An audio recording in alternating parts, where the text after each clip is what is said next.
Hello and welcome to the Inbetween podcast. I'm your host, Joe Scorn. I'm joined here by Tony Tones at RT. How are you, buddy? Oh, I'm doing great. It's that time of year. I It's should it's have, Chris. It's Christmas. I should have changed the photo on my Nvidia background to be Christmassy, but Oh yeah, I'll do it after the podcast. So I remember, but yeah. I mean this podcast was supposed to be a week ago, so it's not even Well, it's that. still in December. Yeah, it's still December. I It's destroy something December. Okay, let's go. destroy something in December. What I don't know. I was trying to make it Christmassy, but I couldn't. alliteration? Destroy Uh, descent of anti-Christmas. okay. Decorative December. That's what I was gonna say. That's way In my better than what the opinion, fuck I was. I was thinking of destroy Dick December. To be honest with you, after in my November. opinion, Christmas. The season of Christmas starts in December. I know lots of people disagree with that, but I don't care. I'm going. Oh, also. I haven't listened to a Christmas song yet. I've been good. So Oh, what? No, it's no, Christmas. actually, that's not true. I was around my It's sister's house and 100% Christmas. I asked her to put on the Michael Bublé Christmas album. So I indirectly listened to some I Christmas music. I've been to places and like garden centers and things, and they're definitely playing Christmas songs. So Garden it's centers 100% are just the Christmas. most Christmassy place in the world Yep, in December. Not even yep. December. I was like, Can we? I walked into Aldi in Halloween, and it was like the Christmas shit is out Yeah, pre-Halloween. yep, It's like yep. crazy. Anyway, Connect. let me let, let, That's just a store thing. let me pull up the doc. Have I talked about my new PC yet? I've got my Ryzen 7700X going. I've got my cooler on it, my You have a German NHD RAM. 15. It wasn't German. Well, no, It Italian came RAM, from wasn't it? Sorry, Italy. Italia. I got DDR5 RAM, which is interesting. Um, I can't say I've noticed like a massive difference between DDR and DDR5 in terms of performance, but it's more so I've noticed a massive difference in not randomly crashing between defective RAM and non-defective Yeah. RAM. You not like launching programs like launching from more snappier was like just about the same. Eh, I mean, I should have much better CPU performance. So in CPU limited titles like open world, Yeah, anything calculating AI through the CPU, like it's a strategy game. Factorio, something like that. Yeah, Which I got recently, and I haven't launched yet because I'm scared of you're losing my life scared. to Factorio, as I Yeah, it's spent easy. many hours playing Satisfactory. Um, but yeah, anything you want to talk about before we get into the podcast this Uh, week? I don't think I need to because of stuff that's kind of gonna come up later. So Tony, I'll just wait until that. there was a huge award show that happened between us doing this podcast. Do you know what it was? It was the Steam Awards I'm obviously talking about. Nothing else. There was Yeah, the nominations for the Steam Awards. yeah, huge, Obviously, the Game Awards has absolutely already massive. happened, and we know what they talked about. But we're not going to go into that week. That'll be next week, because it'll just be too much news. It'll be like 5 hours long if we Yeah, do like our Steam Awards and we talk about the Game Awards. So let's just yeah. jump into the news topics. Valheim is getting a Mistlands update. So we have a gameplay trailer here. So Valheim, very popular PSX style graphics, like early access survival game with like Vikings. Do you remember this one? Yeah, Um, yeah. I see it, it. I see it a lot. it's got a new biome called the Mistlands. It's got a Can I just say, new mechanics, 9 new creatures plus a Mistlands boss, and for our friend Scum retorts Michael, the fishing update. Go on. okay, if this is like in-game footage, then they have a beastly P6. My understanding is it's really hard to run this. Mm. Did you think it has like a native Linux port, and I know there's a VR mod as well for it as well. Yeah. Um, interesting. So this game came out last year. People were raving about it. Like I think was it at the start of 2021 it came out. I remember it. That sounds. Well, I mean, YouTube claims it's 2021, so yes. So I have this game, and I was really looking forward to playing it, but I've never played it because usually what happens is I love playing multiplayer open world survival games with friends, and Mm. what happens is we start one and we never finish it. I've just put out Yep. I've put out like a blanket rule now that I will not start another open world survival game until we get to a point where we're finished with another one. And Yeah. Okay. currently, our group was playing through the forest again. I've already finished it. I was just going to drop in, drop out. That was my idea, but you can't really do that in the forest. That doesn't really work. It's not really a drop in, drop out kind of game. But the A guy, story our game. friend who was hosting it, he hasn't been on, so we kind of just maybe we just need to start another game. Just say fuck it, dude. I mean, Yeah. because I started playing. I remember I started playing Satisfactory a couple months ago, and I said I literally before I started playing, I was like, I won't play Satisfactory again unless I play it single player, because you either need a dedicated server for that game, or you just need the person to really want to play it. Yeah. And every time we've tried to play it, I've got to a really exciting point. I'm like, okay, I want to play again, and then the You're on guy hosting DK. the server goes, I kind of want to do something else, and I'm like, oh, for fuck's sake, what was the point? Now it just all this progress is just gone. I can't do anything with it. Yeah. I'd rather just play single player at that point. Yeah. So maybe I just need Can to play. you Maybe I just need to play more of these games single player, and once I've finished them single player, then play them with friends. can Maybe you that's the strategy. inside of strategy, can you not open out single players into multiplayers, or is it like locked in once you create the world? I think you can open a single player into multiplayer, but it's like you can get so far ahead of somebody else in Satisfactory that it's just like what they're doing would be just completely alien to what you're trying to do.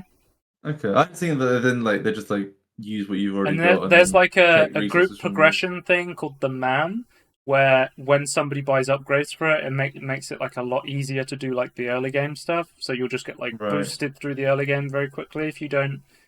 Um, I suppose if you just have your own separate factories that don't really interact with each other, then it wouldn't matter too much. But at that point, why are you playing multiplayer? Yeah.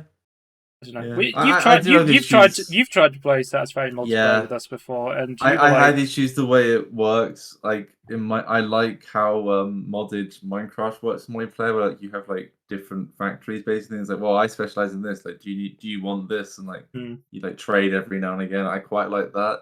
I don't like how it's all like one world, one progression sort of system that feels weird to me. Tony, what are your It should be thoughts? like What are your thoughts about the fishing update part of it? uh Are you pro fishing? some people are gonna love this update. I've been playing a game just to mention it randomly for no reason. I'm playing a game called Hades, which has fishing in it. Yeah. I wonder if that Hades game will come out in a different podcast. I don't know why, but I'll just think about it. Think about it, yeah. Yeah, it's a pretty basic fishing mechanic in Hades. You just wait for a bobber to go down and you press E.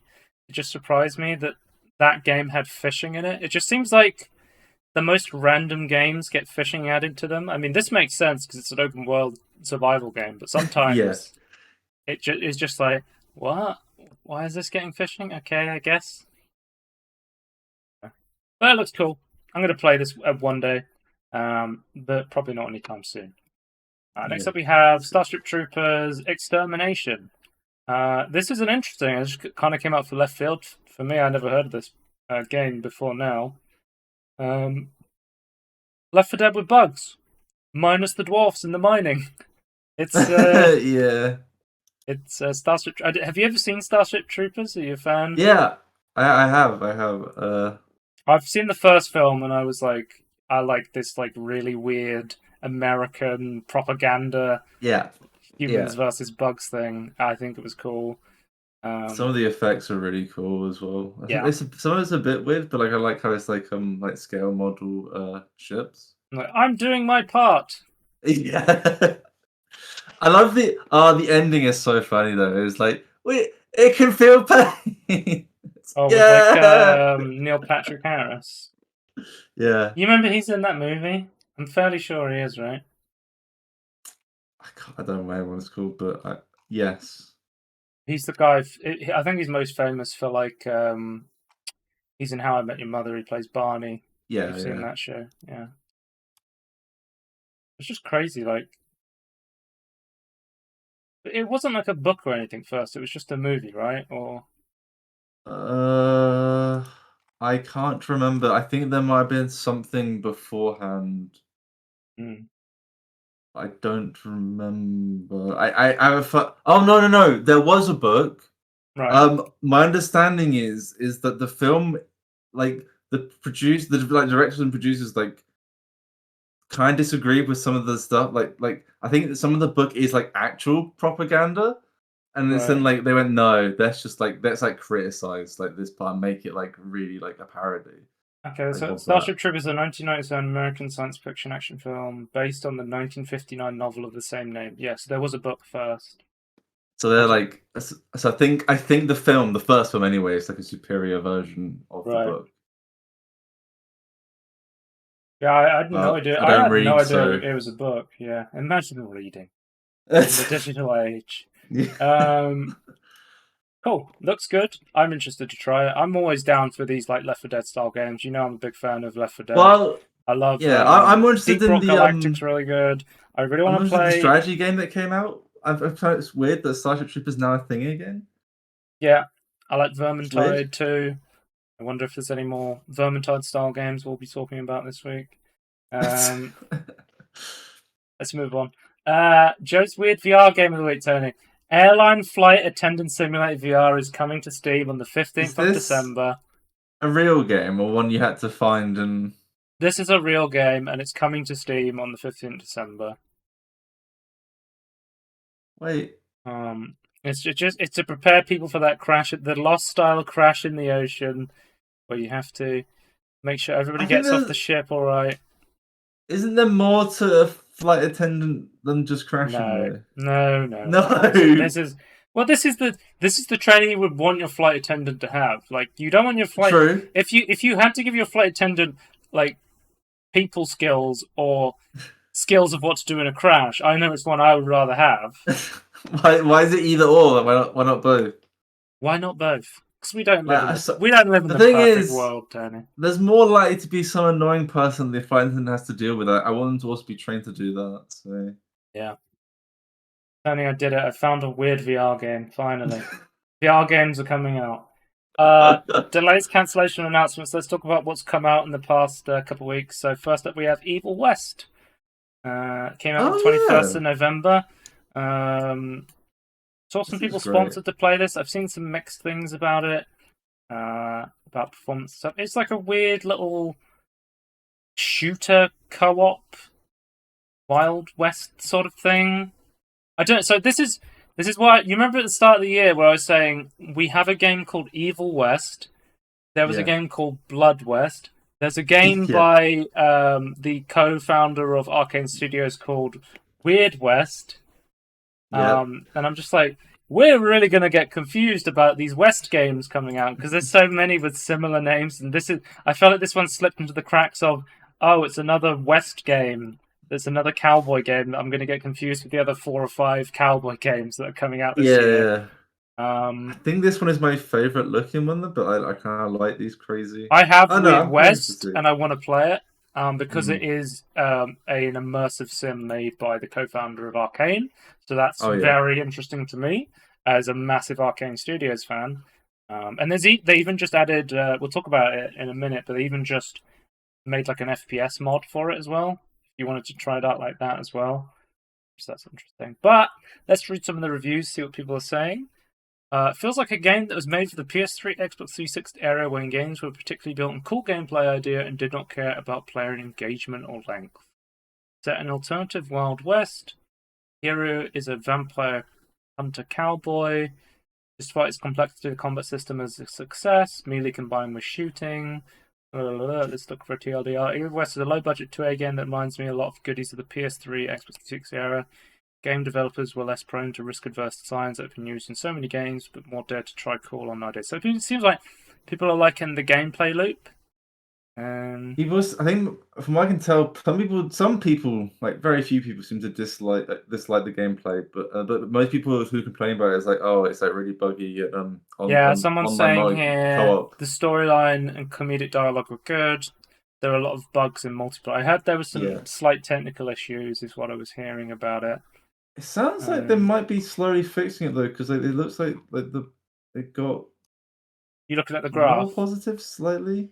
Well, It's hard to tell because like obviously like reviews drop off, but like there's like a spike in like positive reviews like later on. So I don't know if that Mm. indicates that, and Well, it like seems and like the negatives are the dropping negative off. reviews went down as it Yeah, got along. So I'm assuming they had and a there's a couple of spike of positive. I'm assuming they had a couple of patches that fixed some of the multiplayer bugs and stuff like that. So yeah, But this it's one still looks positive interesting. overall. So I mean, this is cool. I really want to play this actually. I completely forgot I about this would game. I would play it at some point, but to be honest with you, I'm probably going to forget it exists because of the other weird like West I might games coming out. I might follow this. I don't follow many things. I might follow it so I remember it Yeah, exists because I do want to play this well, it's co-op. Flying Wild Hog, Yeah, which is the developer. So if you don't know, Flying Wild Hog does Shadow Warrior, and I'm a yeah, huge fan of Shadow Warrior One.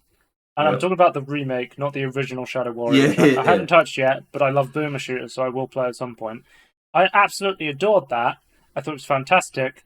Shadow Warrior came out, 2 came out. It was like a weird, watered down looter shooter ARPG sort of game, and I was like, I hate this. yeah. Um, so, like, I'm not sure what to think about them this moment. You haven't played 3 yet, have you? No, but it looks good. That looks more Yeah, up my alley because I remember when 3 was coming out, I said, please be single player, please be single player. Because they yeah, did single player really good. And I think the main thing with the third one was it was very much like Doom Eternal, which I fucking love Doom, the oh, Doom reboots. And yeah, the biggest complaint was it had stutter issues and it was 4 hours long, were the big complaints, yeah. but it was quite short. Anyway, So I'm wondering if yeah, I guess if 2 was like they couldn't do co-op, I wonder if they like learned from that to do this game in any way. but hopefully, Flying Wild Hog have or their most Oh, famous full game. controller support. You love to see that. Their most famous game was the Devolver Land. Do you remember that demo Oh that yeah, they they made? played that, didn't they? They're the developers of that. Yeah. That's really Um, good. Next up, we have Warhammer 40k Dark Tide. Came out on 13th November 2022. So it's kind of been out for a little bit longer than this. But what they did basically was they said if you pre-order the game, you get access to early access, and they did like a free beta you could sign up to as well. Um, I wanted to play the free beta. I signed up to it. I got into it. I even downloaded it. I never tried it because I was really busy when it was happening, so I didn't get a chance to actually try it. Um, but it seems like people are very positive about the gameplay itself. It Yeah, seems like the core gameplay is quite good. the I mean, progression is then hampered by. going based on my Vermintide 2 knowledge, is the core gameplay of Vermintide 2, the universe, the world, is really, really cool. And then the monetization is absolutely whack when it Yeah, comes and it to looks like like it's cosmetics and affecting. stuff like that, It seems or like it's buying map affecting packs. progression as well. So, from what I heard, the game is essentially launched in like a early access state without the early access tag. There's a lot of core features missing. Oh wait, what's Um, missing? I don't know exactly because I haven't played it. Yeah, Let's go into the reviews and see. I know there were some technical issues. yeah. There's a lot of bugs. But people are saying like even without the bugs and like balance issues, like there's like things missing. Oh, missing core feature crafting system. Hmm. Some weapons that are promised are missing, and there's like there's story stuff missing. Yeah. Okay. Private matches solo play. Coming from Valentine and Valentine, this is a huge overshot in such a part. I mean, I have a group that I play with a total of 3 players who normally would play and then just let the bot tag along in the Vermintide games. It also allowed us to play at our pace. Now we're constantly forced to bring someone else. So if you want to queue up, you don't have That's you can't solo play with bots, and you can't have like a bot. It seems like you have to have um somebody else. You always have to be in a 4 player multiplayer lobby, which is kind of dumb. Because I really hate it when I play multiplayer games and there's 3 of us and yeah. you need a fourth, You but need then exactly the 4. random person joins and he keeps running off and going, I want to get to the end of the mission. And I'm playing with people. I'm like, we don't want to play at that pace. We want to play our own pace. And then someone's just Yeah. running off and dying. And it's like, It's a shame that the game can't like scale with like how many players want to play. yeah, but that's just one example. I know, like, I'm felt because I watched the Digital Foundry video. It has ray tracing. I think it's RTGI and ray trace shadows. Like it's a very good looking game. I think when Warhammer games get the art right, it's really fucking cool. Like this Yeah, dark gothic style yeah. is really really And cool. this is like 40K gothic stuff. So And the yeah, whole like, I remember I was watching my friend streaming this, and it's fucking dark a lot of the time. But the cool thing that brings is with like the reflections and the ray tracing, light is the ray almost a trace darkness. resource. Yeah, When you shoot your gun, you have like the muzzle flash, and it lights up the area. So you're like trying to use your gun to make sure you can see all these like swarms of enemies that are coming towards you. That that's stuff really cool. sounds really really cool. I mean, I'm excited to try this, but based on its current reception, this is a wait for sale for me. I don't pre-order games, so No, I didn't generally buy games on release. Currently, this is a wait for a it, sale to see a how they lot deal with development of this. a lot of people will buy it if it's got 37,500 Yeah, I think reviews. most people pre-ordered it to play the beta sort of thing. Yeah, I'm hoping that means it will get fixed over Mm. time, Because but people were we'll saying like see. they were missing core features, there was lots of bugs, and then they added a cash shop instead for Yeah, cosmetics. which It was worked like, perfectly, of course. anyway. Interested to watch that one. Need for Speed Unbound, sorry, came out. This one I've actually seen quite positive reviews about. Criterion's back working on a Need for Speed game. They Good. haven't. Back doing what they can do. They were like a support studio for what, like Call of Duty, or not Call of Duty, sorry, that's No, Battlefield. Battlefield and Battlefront, right? And I was Yeah. like, you have so much wasted talent. Criterion are incredibly Yeah. talented, like mechanical arcade racer guys. Um, This you is should get really them working back stylized on and this. cool. It's got very positive reviews. I'm interested to try it. I mean, I think one of the big things was it is on EA Play. There's a 10-hour free trial on EA Play. So you can immediately play this for 10 hours if you have EA access, the base edition, which is included in Games Pass. And then I think if you have EA Play Premium or Games Pass Ultimate, then you can just play it through Games Pass, right? So yeah, I think it is very easy for someone with those subs to just jump in and try sort of thing. And even like, I don't know, how do you feel about the stylized art style of like the characters being like this almost cartoony style, and then having like the cartoony smoke coming out the exhaust and stuff? I I quite like it. I quite like Um, it. I think if you asked me like if I had to like choose one, I probably wouldn't choose it. But like if you're consistent, like it seems to work. well, the thing is, it's completely optional. You can turn that Oh stuff really? off. Yep, Oh okay. yep. Wait, even the people. I don't know about the you can turn like the big cartoony smoke trails off Okay, if you don't okay. want to see that stuff, That's which really I cool. You think can is change cool. that at least in the gameplay.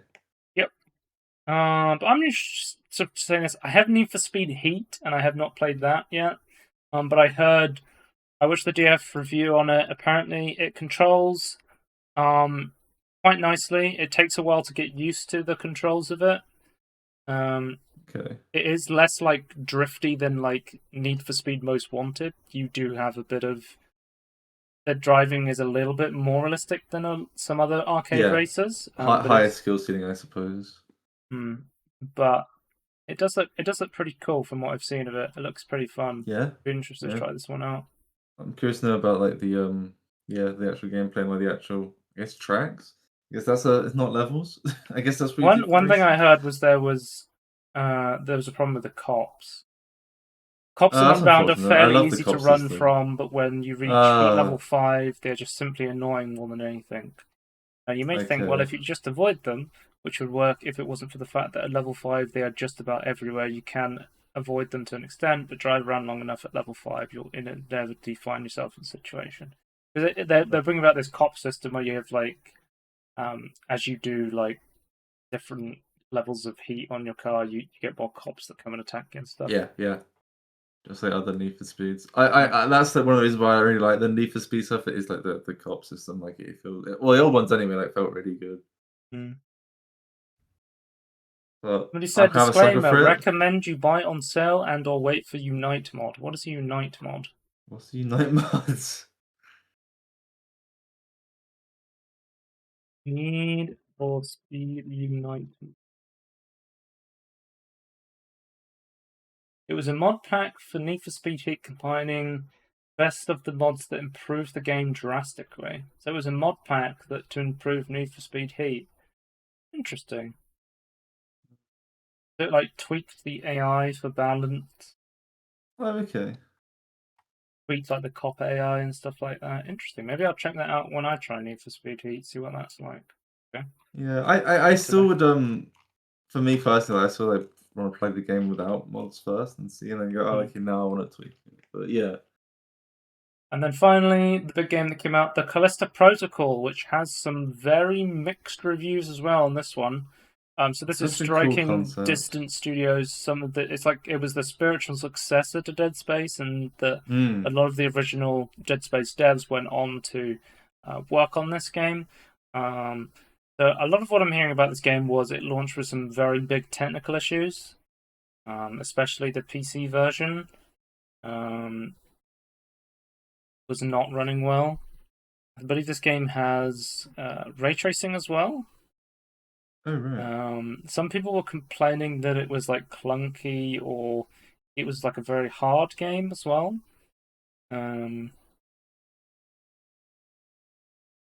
Yeah, I don't know. Apparently, like it's a lot. It can be like quite a hard punishing game, but some people are saying if you play it enough, then you get used to it, sort of thing. Right.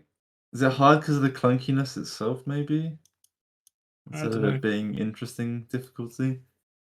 I think to me, like, the concept looks so cool. Yeah, I'm It's kind of a interested to shame give this this is one a mixed. go because I played Dead Space for the first time this year and I absolutely loved it. Yeah. It would be interesting to see how this one turns out. Tony, can you believe that at one point in time this was linked with the PUBG IP? Wait, what? How Do you not was it? remember that? Yeah, this was No. the game that was supposed to be set in the PUBG universe before they completely gave up on that idea. Right. No, I forgot about that, but I didn't realize it was okay. So this Why is would like, it? so this game is like one of the last Unreal Engine 4 games as well. Okay. It's dubbed like the best looking Unreal Engine 4 game because Unreal Engine 4 is going to be succeeded by Unreal Engine 5. But as we all know, if a game launches with Unreal Engine 4, stutter struggle. It had stuttering. I don't know if Isn't they've. there only one game that didn't have that? That's like Gears 5. Yeah, it just feels like at this point, if I see a game, it's like we're using Unreal Engine 4, I'm like, well, it's gonna Oh fucking god. stutter. Play it on a Steam Deck, maybe. Let's go on to delays. Tony, this is sad news. Disney Speedstorm has been delayed to 2023. The Disney racing Oh, game. You remember I talked about this on like a Tangerine or something? yeah. Essentially I was like, it's a pretty fun racing game. The monetization in this game is fucking abhorrent. It's literally pay to win racing. Yeah. But let's read what they said. We are working to craft an amazing racing experience for Disney Speedstorm, capturing our vision of the exciting magic fans enjoying their favorite Disney and Pixar games. We want fans not only to be entertained, but to enjoy a fast-paced, competitive racing experience. With that in mind, we decided to delay the world release of Disney Speedstorm. Fans are invited to join us on the Speedway when it launches 2023. They haven't said a thing about what they're changing or why they're doing this, but okay. Hopefully, they're going to change the monetization. I mean, the Disney Dreamlight Valley game came out, like the Animal Crossing clone, and it's actually doing very well. People seem to really like it. Yeah, but people seem to like Animal Crossing type games without critical thought. No, but I think like Maybe not without no, critical no, thought, but they're no, more like lenient. I've seen like reviewers say like I thought this They was like going to it as be well. bad, but I just genuinely liked the game. Okay. Okay. Like it has overwhelmingly positive reviews on Steam of 17,000 people for Disney Dreamlight Valley. Okay. Interesting. Yeah, I guess So it's like I it's guess just filling hopefully in they'll that change niche it. of it's filling in that niche of people who want to play Animal Crossing but don't have a Switch, basically. Yeah, that's fair, I guess. Yeah, kind of like what's that Ubisoft game? It's like filling in the gap of like Immortal Breath of the Phoenix Wild. Rising. Yeah. But just to put it in perspective, they're the same developers. Disney Dreamlight Valley is the same dev as So you, Disney Speedstorm. So yeah, I'm just concerned that maybe like the only reason why Speedstorm exists was like maybe the pitch was to like Mario whoever Kart on they're PC, beholden to. but Disney, Yeah. I assume. I'm just But hoping that like they're unless not they, required to make it shit. because I think up until this point, Gameloft has only really done pay to winny sort of mobile games, Yeah. and I think there is like pay to win stuff in Disney Dreamlight Valley in a sense that not pay to win, but you can pay to advance quicker or pay to get more resources. But the Yeah. thing with that game is it doesn't matter because you're paying at your own place. And you're not playing against anyone else.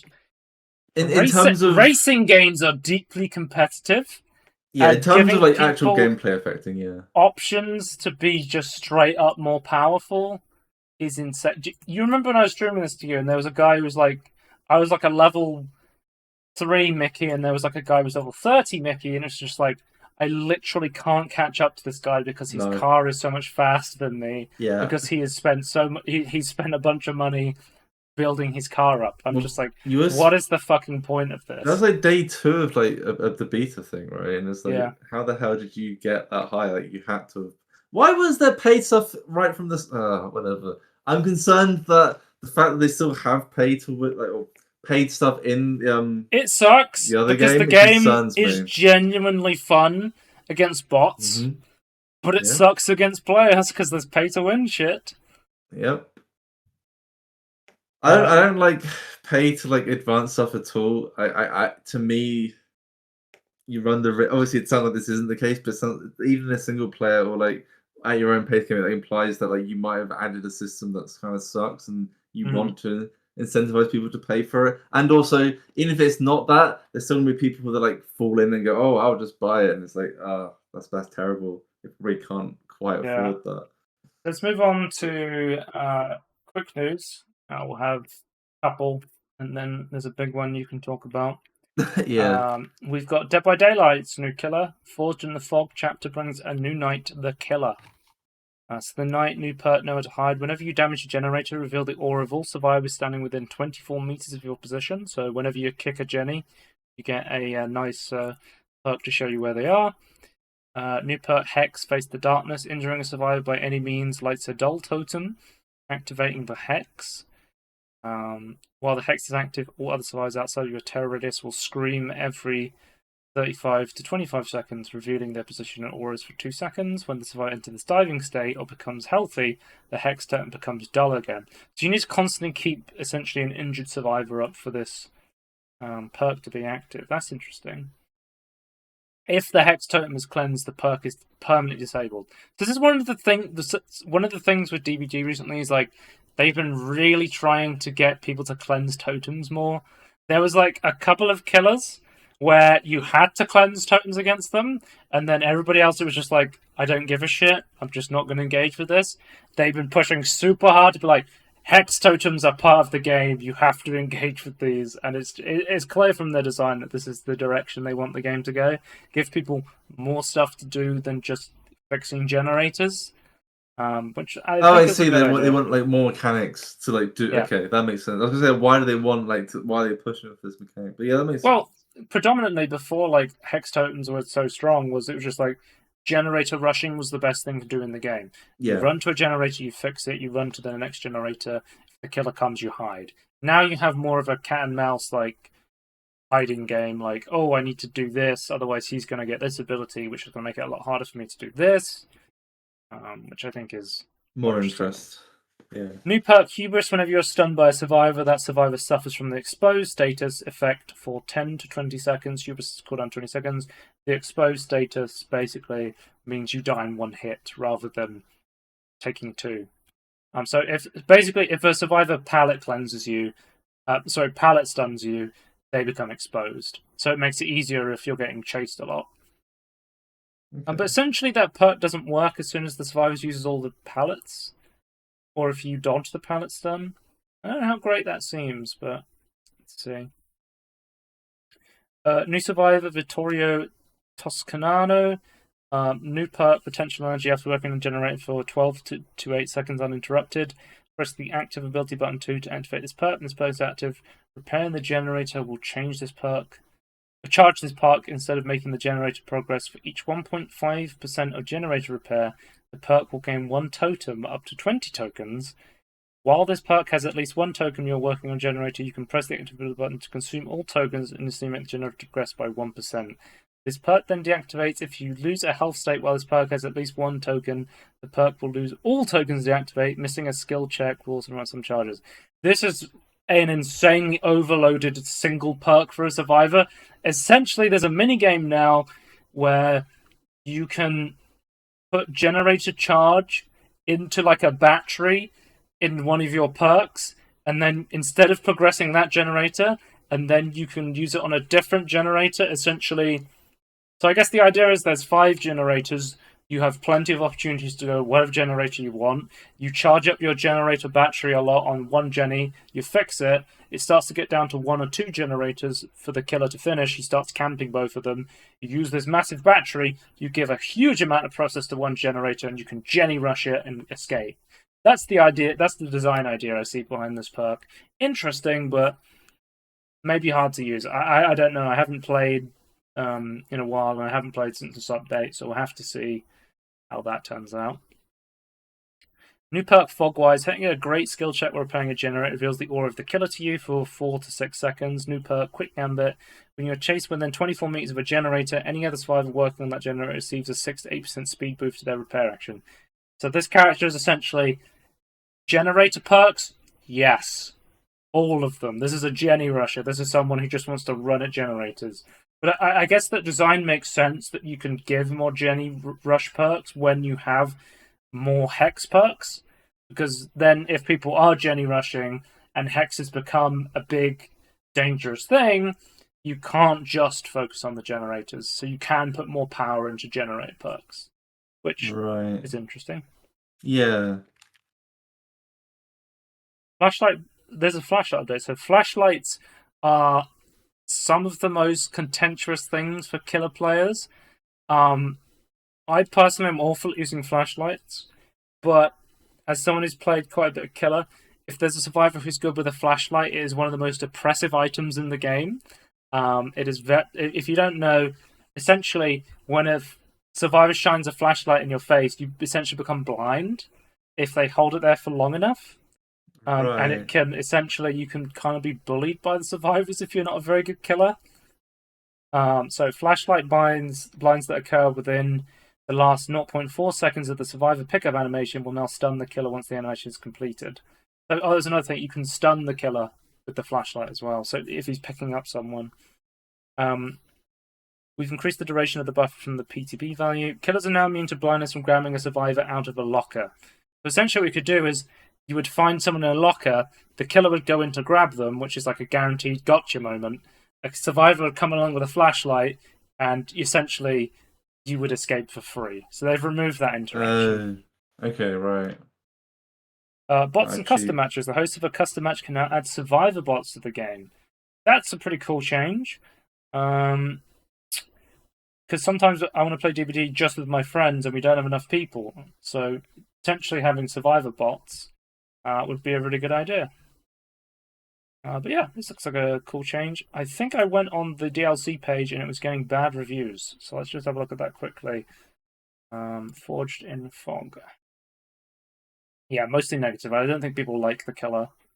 The chapter wasn't good in addition to the game, and if the knight decides to 3-gen with 4 slowdowns, nothing the survivors do matters unless they have 4 gen rush builds and coordinate breaking the 3rd gen from the start. This is unhealthy and encourages incredibly dull gameplay. Even if a knight commits to a chase, all you have to do is hold W until you run out of tiles to leave. When he poops out of guard, then you just die. Hope this killer gets reworked, or at least the perk combos that make him so oppressive to go against in solo queue. At least Vittorio is hot. Average DVD player review. Yeah, I like least sweaty Dark Souls boss is my favorite one.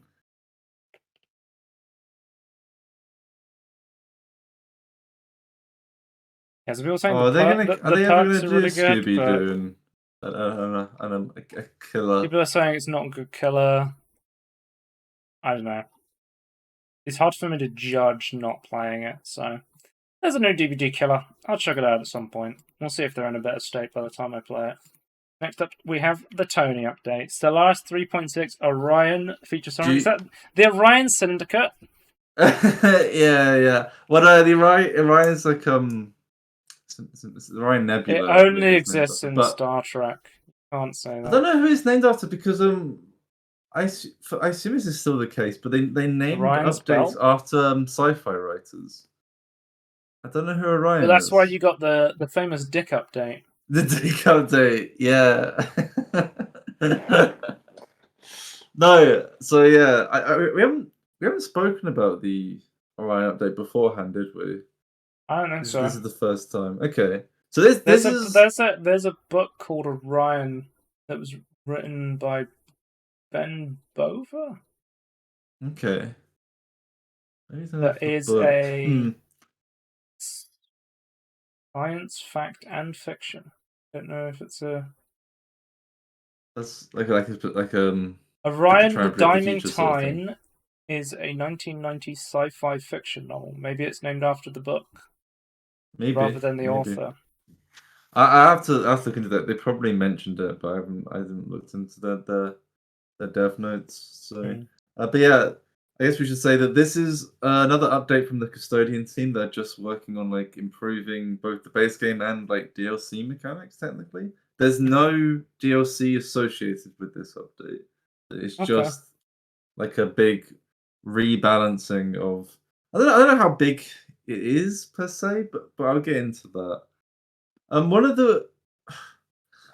the big things for me is that they've been trying to they've massively changed like some of the combat like ship designs, I would say.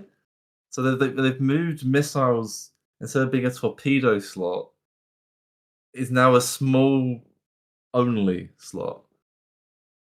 Which I guess I'd explain what that means for people who don't know, including me. I don't know how to explain this. But normally there's like only like 2 different ship types where you could like choose like to load torpedoes on. And it's like you had to like go, oh yeah, this was you had to have torpedoes. And then everything else was normal. And there's like normal slots can go from like small, medium, and large. There's like, but I guess in effect there's 5 different weapon types. There's small, medium, large, torpedo, and hangar. And now they moved it from being torpedo slots to being small only. Whereas most other weapons of like non-torpedo or non-hangar can be. There are exceptions to this, but like I would consider missiles to be normal, and like they can be small, medium, or large. So it's a bit weird. So they can only be small now, and they've made certain other ones that used to be large only to being torpedo now. They've also changed it so larger weapons fire more slowly but do like way more damage. And I want to say things that are torpedoes now do more damage to larger ships and other weapons do more damage to smaller ships. So there's now kind of like a more they've tried to make like a rock, paper, scissors sort of thing. Right. Which is interesting. Do you think it's good for the game? I'm yet to properly experience a difference. In another part of this change is that they used to be in the smallest ship type, the Corvette. There used to be a way to make it into a torpedo Corvette or a normal Corvette. They've now made it in its own ship type, the frigate. That's the only one that can do torpedoes, basically. So, but I've not experienced combat enough, or even like properly at all. I've only done like the PV, like the not the big Empire Wars yet. So I don't actually know how this is working out yet.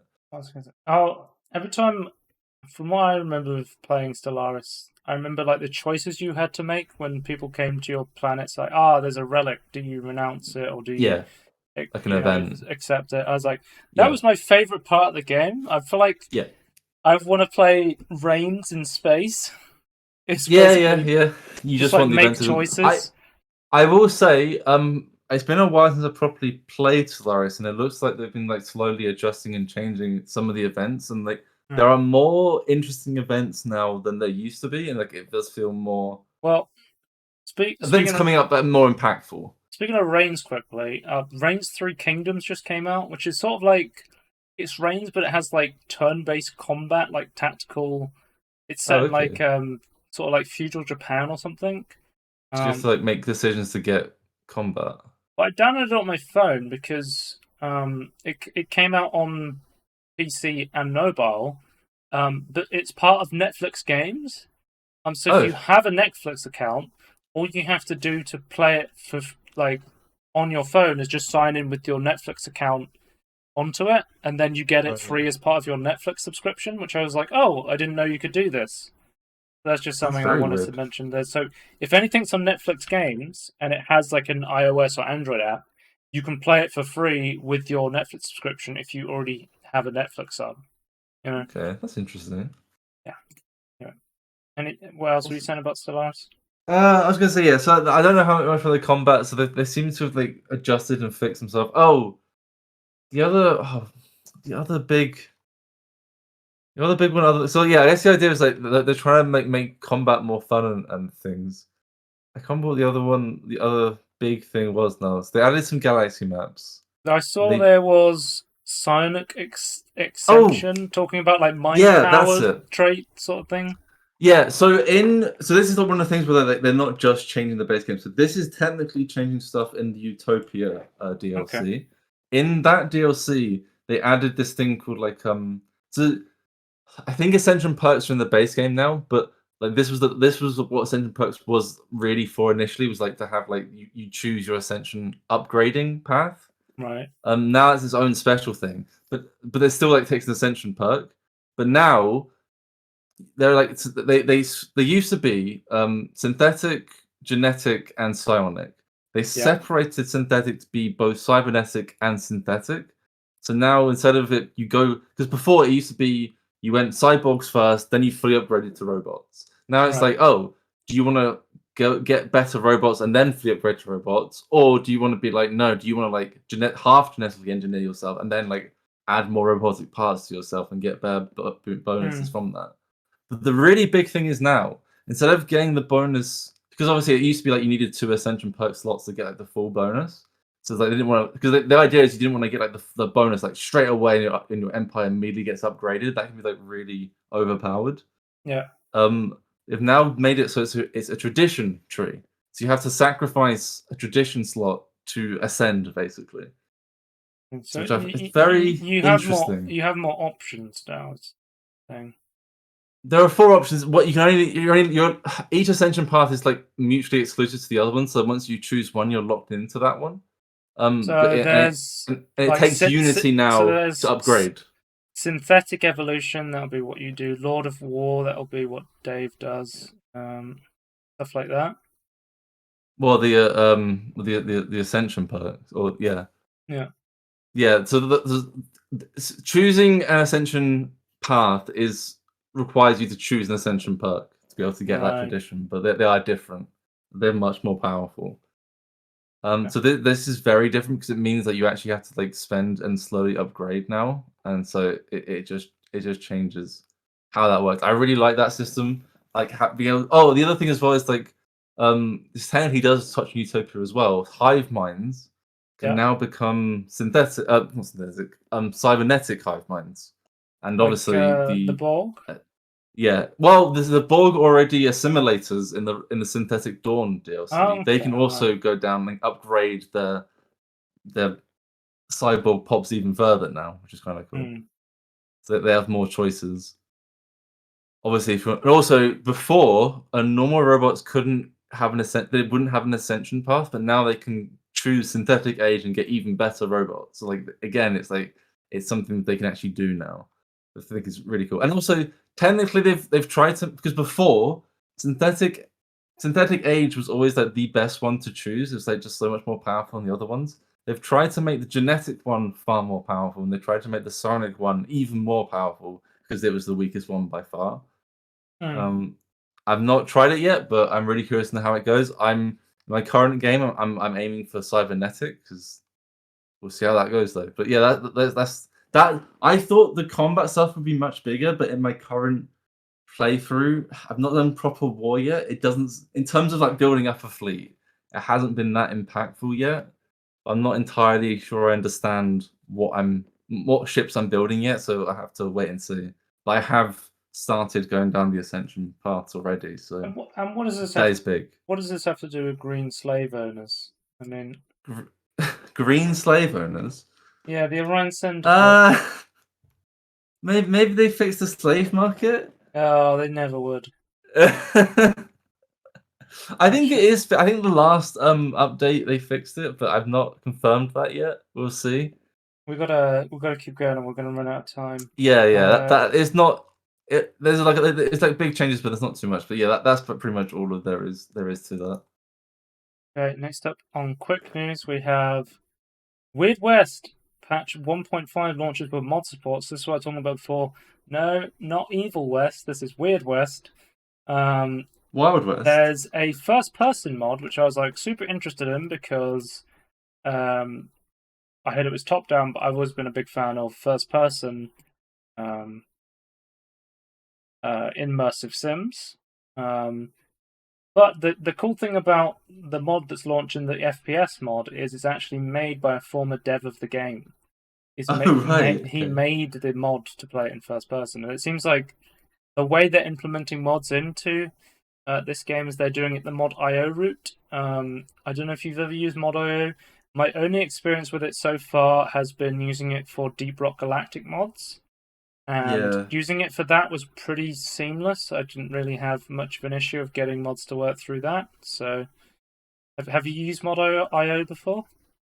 I've never used it. I've never used it properly. I think I was looking into Deep Rock Galactic mods as well, but I've never done it properly. No. But it seems like that lots of users immediately, when you say I'm going to add mod support to the game, a lot of users immediately go, add Steam Workshop support. A lot of developers go, that's the least friction for users, but it's not very powerful. It's not very powerful. There's lots of restrictions on what you can do with it. But it's like, it's not. But then you have like the other end, which is like the Nexus, where you have to go through a lot of hoops in order to get it to run. Mod.io seems like a good middle ground where it just. I think with mod.io integration, you can like install mods without even having to relaunch the game. For example, it has that functionality. Is it the one that like automatically detects requirements and automatically downloads required mods with mods or mods that require other mods? Yeah, I think so. Could be, but it, from what I used in DRG, it's cool. Also, this game is out in GOG and Epic Games. So if you go, I want Steam Workshop support, what about the GOG version? What are they going to do? What's the Epic version going to do? Yeah. So that's another good solution of why people use mod.io. I do think, as good as the Steam Workshop stuff is, I do think it's like one of the weakest terms of like it's great if you just want to add assets and things, but I think if you're like golf with your friends, I just want to add custom maps. 100%. 100%. You don't need an incredibly powerful tool to. But if you want to like change mechanics, you want to change like a lot of stuff, then it's just very difficult. And like if you need to be able to change the ordering of like your mod order because that really matters because of like what you're doing. Yeah, no, you can't use the Steam Workshop. It's just not powerful enough. I'm interested about do I play Weird West for the first time in a janky first-person mod and just see how it works, even though it's designed to be like top-down. I think that would be interesting. We'll have to see. Next up, we have two playthroughs. Yeah, so we have CG Projekt Red news. The Witcher remake will be open world. CG Projekt Red confirms. The original was not open world; it was a lot linear. I will say, like, closed off sort of thing. Yeah, I will say though, the way they had it, like they were very big, closed off maps. I would say, but it would the way it was, it would actually make sense of the open world. Like that's not like a. It's not like taking like Dragon Age and trying to like Dragon Age 1 and like trying to make that open world. Like it's not. It's that wouldn't work. I don't think. So the original. But this kind of makes sense. The original Witcher saw Geralt adventure around the Temerian coast of Vizima, a location briefly visited in The Witcher 3. While players could only access the royal castle in the third game. However, the entirety of Vizima, its outskirts, will be opened up in the Witcher remake. Each of these areas was broken up at a different level in the original. For the most part, one once a player completed a level, they couldn't go back. But with the Yes. remake, it appears that these areas will be connected, and players will walk in and out of Vecima the same way they would Novigrad in The Witcher 3.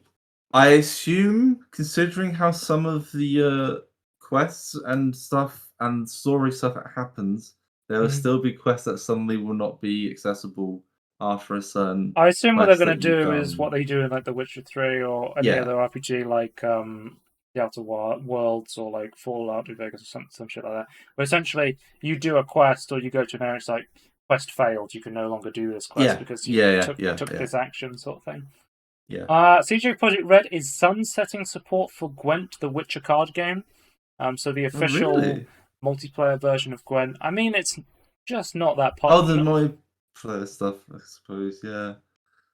So I was a big fan of Gwent inside The Witcher 3. I essentially did every single main story quest and every single Gwent quest. I went and Yep. installed Gwent the Witcher card game before this news was announced, and I was so confused how much like feature creep has been added to the game of the very like basic simple Gwent that is in The Witcher 3 is very different to the Gwent that is in Gwent the Witcher card game. Um, Right. it's essentially like closer to like a Hearthstone or something where you just have like units with power and you have different abilities and there's like they've done tons of like completely overswept the balance changes of that game. Like obviously in The Witcher 3 it was just how many spies you can play over and over again. Yeah. Whoever plays the most spies wins. And obviously you would want to try and balance that a bit better, but it seems like it was getting to a point where a lot of people like jumping as someone who jumped into Gwent the Witcher card game, um, after playing Gwent in The Witcher 3, I was really fucking confused what was happening. I was like, I don't understand what I'm doing here. It is not as simplistic as the Witcher 3 version. Um, Right. but I think it's closer to the single player games, like Thronebreaker and the new one that came out this year, um, Rogue Mage. They brought out another Gwent I, game I this really, year. I really need to play the single player ones. I'm curious. Thronebreaker is incredibly well reviewed. Rogue Yeah. Mage is mixed. Okay.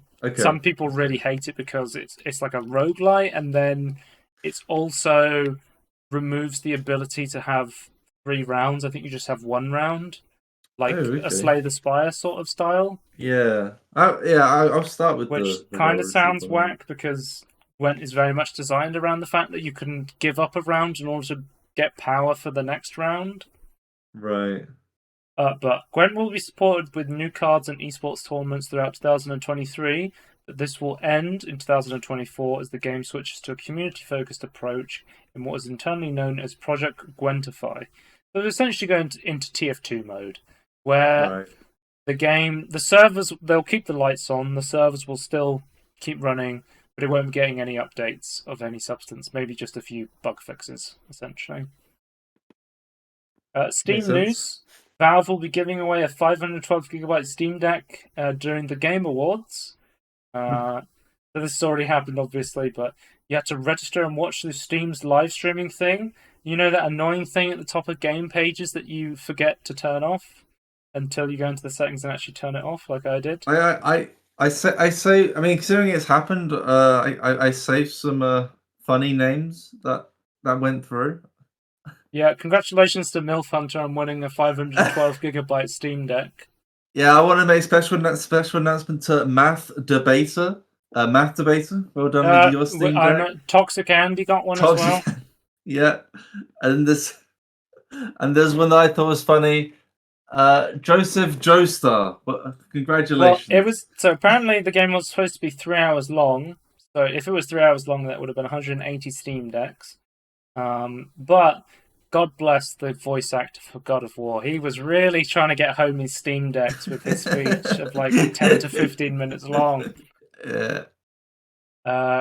Portal with RTX will be launching on December 8th. Wait a minute, that's already happened. Here's gameplay of me playing Portal with RTX. I didn't know if we were going to do a Tangerine on this. I have some other Source mods I've been playing, but I said, you know what? This is more of a thing that you look at rather than talk about. So, I'm below the minimum recommended support level for the Portal RTX spec. How is this running? So you may be asking what FPS this is running. So at the moment, I'm running this on ultra performance DLSS. It launches by default, I think, on quality DLSS, and I will. So this is the original textures you're seeing right now, and then this is what it looks like with the enhanced textures. It does change the art style a little bit, but I actually personally really like the new textures. I think I love the glass buttons. I think they look really, really cool. I think more importantly, the walls and like the metal is like more based upon the second game opposed to the first game. But running this on a 2080 Super with ultra performance DLSS, I was able to get anywhere from around 40 to 60 FPS at 1440p with ultra performance DLSS on. I think it's like Control X or Alt X or something you need to press, and then that opens the menu, which lets you mess around with the Omniverse RTX settings. But it's very playable. As someone who, because you may be saying how playable is 40 FPS, as someone who played Portal 2 on the Steam Deck, like I tried it at 30, I tried it at 40, and I tried it at 60. There's a big difference between 40 and 30, especially in terms of latency. 40 is closer to 60 than 30 in latency, or it's about which is crazy. It's about halfway between, I suppose, in terms of in terms of like frame pacing. I think at one point I put on the. I think it's here. I just love the lighting in this game. It's so good. I think I put on the. I turn off performance and put on ultra quality to show you what it looks like. Here it is. So this is the slideshow. 10 FPS, guys. Ultra quality DLSS on 1440p. 10 FPS, but it looks really good. So not how I would play it. I think initially when this came out, there was a lot of complaints from people, like seeing the store page. People were complaining it just didn't run on. It didn't run on any AMD cards well. I mean, the top-end Radeon cards were getting like 2 FPS or something, and they didn't have access to DLSS, which makes this possible. But given the fact that this is literally made by NVIDIA, I don't think they're under any obligation to get this running on AMD cards. I mean, they say it is ray tracing agnostic, right? Yeah. But we have. I was gonna say we have some other games. As we know, AMD cards just have weaker ray tracing on them anyway. Like their ray cores are a lot weaker than Nvidia's anyway. I wouldn't say a lot weaker, but they're definitely weaker. They're definitely a lot weaker, I would say. I wouldn't say. Well, it depends on what we think is a lot. They're definitely weaker. But there's definitely the performance losses we're getting. They're a couple of generations behind Nvidia when it comes to. Well, they're one generation behind, but they didn't really have any improvement with their new cards either. They barely mention ray tracing at all in their. No, but there was still an uplift of some kind. But I agree, they didn't really focus on it. They're more so. But I would say that there's still, even with like what we're seeing. Here's what I wanted to show. So you can see with ultra performance, you're going to be on like these see-through mesh textures. You're going to be getting a lot of like dithering, and it's not going to look great. Quality mode will fix that right up, but unless you have a much powerful graphics card, you're not going to be able to play with DLSS quality mode. You know what you're saying? I was saying, there's been. I can't remember what the other game was. What's the other game that came out that they added like ray tracing to? Full path tracing. Or was it? Quake 2 RTX. Quake, yeah. They're saying like, it should have been like less. The FPS should have been less, but like it was like almost like half at some points. It's like it looked like they weren't really testing it on AMD cards at all to get rid of some of the oddities. So I think there's still a lot of that going on. But to be fair, a lot of people have NVIDIA cards compared to AMD cards when it comes to ray tracing titles. People can say all they want, that they want AMD to get a bigger market share, but unless people are willing to buy AMD cards, that's Yeah, never going to happen. yeah. Same thing with Intel cards. Intel cards are Oh doing. yeah, they need to. I think that I think RDNA 2 is okay for ray tracing, but Where I am at the moment is I'm just holding off on everything right now. Like yeah, hundred the percent. 40 series is just way too fucking expensive. But honestly, I don't need a new card right now. I mean, I'm playing Portal RTX at an acceptable frame rate, and this is one of the heaviest ray tracing titles in the world right now. This is the new Quake of ray. This is the new Crisis of ray tracing, I would say. Yeah, 100%. Just goes to show you how good DLSS is. Yeah, yeah. We've got a long way to go to like get some new techniques, some improved performance, I think. But yeah, it'd be interesting to see where this goes from here. But Like we've come the a long minimum way. requirements for this game was an RTX 3060 for 1080p 30 FPS. I have all of the ray tracing effects on, like path tracing, the lighting, the global illumination, whatever, right? And I'm playing it under ultra performance DLSS S quality at 1440p. I'm able to get an acceptable frame rate. I never went below 30. I mean, it was around like 40 to 60 for what I could see, right? Yeah. So you didn't like have like sudden drops or anything like certain rooms or anything? It was like pretty Certain consistent. rooms are definitely more taxing than others. Okay. Um, I didn't fully complete it. I got pretty far into it. But from what I tested, it's playable on a 2080 Super as long as you're willing to put on that DLSS Yeah. ultra performance mode. Whereas it's just unplayable on AMD cards, it seems like, which is a shame, I would say, because Yeah. I would like to see ray It's tracing to be more hardware agnostic. It's important. I think yeah, considering I don't know, we're in a weird stage because we don't know I feel like at some point there'd be more of like an industry, not a standard per se, but like an understanding of like what you need to get good ray tracing, and like people then like maybe deviate a little bit here and there to like for different games. But at the moment, I think it's more like AMD have their own way of dealing with ray tracing, and Mm. Nvidia have their own way of doing it. Obviously, they're optimizing for their AI stuff, being able to do it, and it's like Nvidia doing it with their accelerator stuff, and it's just doing it differently and yeah, it's a shame that it's not agnostic, I suppose. Maybe there'd be translation layers. I Mm. don't know. We're definitely in the starts of ray tracing still, but we have definitely come a long way in the last 2 years. It is Yeah. exciting Also, to another see. cool thing. I don't think I have footage of it, but there was like cheat codes that you could type in that would change the materials of certain objects. Like you could put like a cool digital pattern on the companion cubes, which added extra like pink lights around them that made them look Which really cool. ray traced lines. Yeah. My favorite was the one that turned the companion cube into a pillow, which I thought was really Yeah. cute and cool. But yeah, the way that like because I was watching like you stream it and it's just like yeah, it's really cool how because like how it like light went into it and like kind of bounced and made it look fluffy like, in a way if that makes sense. Like it's like stopping light from bouncing out and it's like oh that's really cool.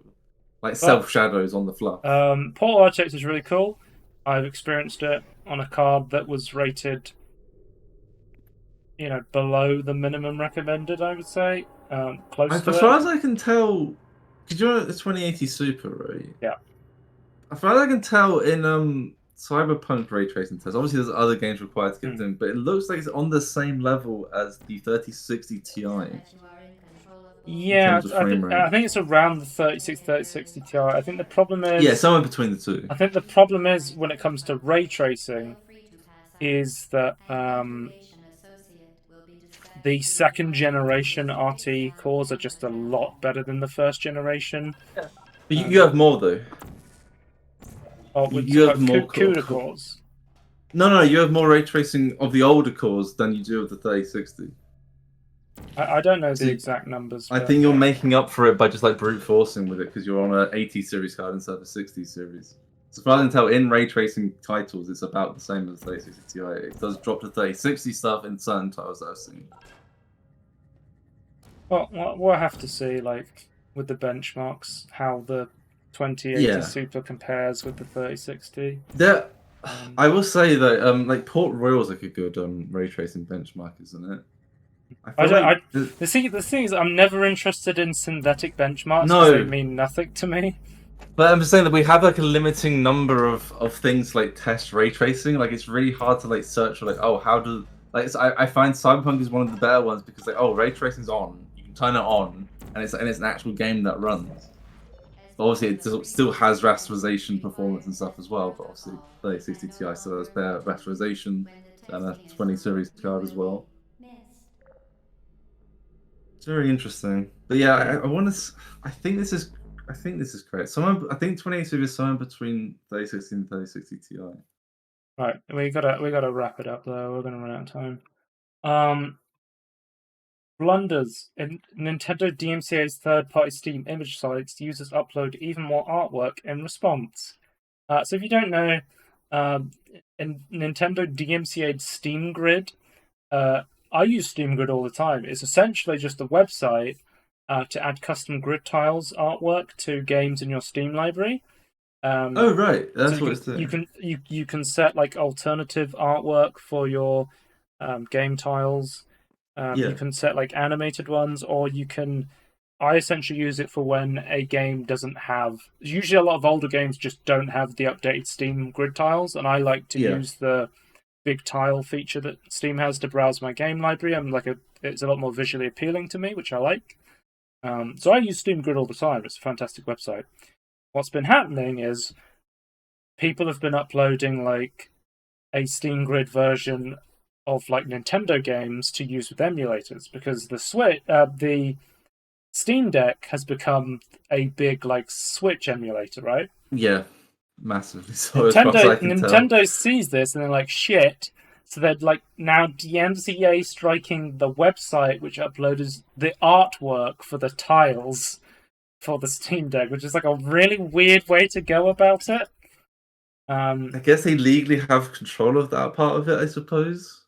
At the moment, the website received DMCA takedowns for the following Switch game images: Pokemon Scarlet and Violet, Splatoon 3, Super Mario Odyssey, The Legend of Zelda Breath of the Wild, and Xenoblade Chronicles 3. It seems like these are very big Switch titles Right. that people would try emulating on their Steam Deck. Splatoon Um, 3 just came out though, right? Like hmm. relatively speaking. Scarlet and Violet just came out. Oh, they did Um, as well. Yeah, you're right. Oh my Splatoon god. came out. What, Tony? I don't know if you know this. They've released two fucking Pokemon games in the same year. Three, if you count Well, Violet and Scarlet being separate games. yeah. Well, that's a scam. That's just one game. So, Yeah. But in response to them DMCA striking the artwork, people have just started uploading more artwork of those games. right. Mm. I assume at some point they would have to. I don't know. I don't know how far this would go. I'm concerned this gets shut down because of monetary issues But we'll and have to legal see if issues. they go after more artwork in order to try and stop Steam Deck emulation. They do technically have rights to that artwork, so that kind of makes sense. Yeah. It just seems a bit weird. Like you can't really stop it by doing this. Like just I don't know. I would just allowed it personally, but Next up, we have tech. EA patents to potentially ban players for partnering up with enemy teammates. So this patent was dubbed the Detecting Collusion in Online Games. So if you don't understand what this means, a big thing with one of EA's game Apex Legends is it's a battle royale game, which means you queue up with a bunch of people that you don't know. What happens a lot of yeah, the time is people will find random teammates, either they'll try and get into the same game as them, or they'll somehow communicate with them in the game um, through a system to say, hey, let's team up and gang up on people and work together to attack other people. This yeah, creates a very unfair environment and kind of yeah, ruins the game for people where multiple enemy squads are grouping up with each other. I think it's a good idea to try and fight this sort of thing. The ability to patent this oddly specific thing seems really fucking weird. Yeah, I don't like these mechanical patents and things, and a lot Wasn't of it EA who was doing the accessibility patents as like an open source thing? yeah, but the fact that even inside a patent it is so stupid. Like it's just like it's weird how companies think. It's like, oh, we need to patent this. It's like, stop, please stop. Yeah. I think I mean I've known of like patent trolls before. Like that's normally like not big companies doing it, but I've gone to the point now and it's like I don't like what big companies or companies in general are doing with patents. I just completely Uh, disagree with how they use it. and for VR news, we have Valve patents a new VR controller with IR LED tracking ring. So it looks like they're going back to. It looks like their new controllers will be closer to the Oculus Quest ones rather than the Yeah. Vive ones or the Index These controllers. Or To close be to the clear, Index these controllers. patterns make way more sense. 'Cause this is like a total like tech like top view of like how to like implement it and things. Even then though, does it need to be patented? But again, I don't know. I need to Yeah. Well, patents are patents. it looks a lot more like potentially they could put cameras in the controllers, which would make a lot more sense if they are moving from the external trackers like I have with the Vive and the Index, Yeah. more towards what has been leaked so far, that they want to essentially create a Steam Deck on your face, like a Deckard, where they have like that's what it's codenamed at the moment. It's like a Deckard, where you have essentially it wouldn't be like an AM, it wouldn't be as powerful as the Steam Deck, but it would essentially be like maybe a Qualcomm or like another custom AMD chip where Yeah. you're essentially you have like a standalone experience, or you have like a very fast You like Wi-Fi 6 stream wireless stream to your PC to stream the game straight to the headsets for a wireless experience. This yeah. seems like the direction they're going. I hope it's the direction we're going. I have no fucking idea what Valve is doing all the time. They're just constantly throwing shit away. I have no idea if this will ever come out. Hopefully Who it does at knows? some point. But yeah, this is just all speculation based on patents. Hopefully it's not too expensive if So they let's do move on. ever come out with something. Let's move on to the Steam Awards. Um, The biggest awards so in the gaming space.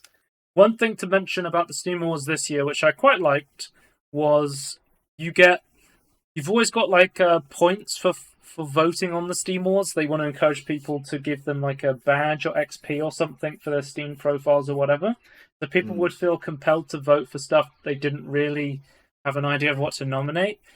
One really cool thing they did this year, which I really liked, as to not get people to vote for random shit they have no idea about, was the option to skip a category and you will still be awarded the points or whatever you would get from it. Which I was like, that's a good Hmm. idea to get people to go, hey, I don't know, I want to participate in the Steam Awards, but I just don't know enough about Yeah, this one. they did Let's it skip it. specifically for VR and handheld ones. I think all of them you could skip.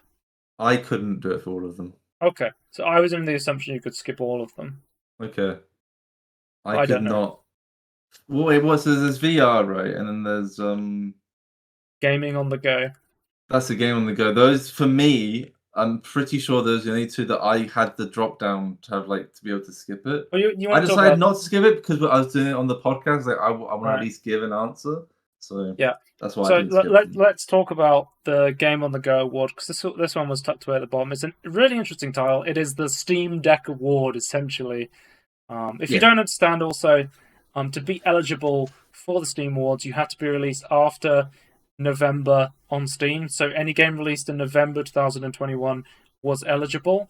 Any game released after November 2022 this year will not be eligible for the Steam Awards, yeah. as the voting process has already taken place. Um, Gaming on the Go Award. This game was so good you want to take it everywhere, so you did, and luckily everything made it essentially playable at your desk got even better on the go. So for me, I voted Little Orpheus. Hmm. I haven't played this on Steam, but I was gaming on the go. I played this through Apple Arcade. I talked about it earlier this year. I got a free like 3 month trial of Apple Arcade, and one of the games I played a lot was Little Orpheus. I really liked this game, and it came to Steam this year as well. It's from like the Chinese Room, I think they're called, the people who did like Dear Esther and Amnesia Machine for Pigs, I think they're called. What called? Dear Esther. Look them up. The Chinese Room.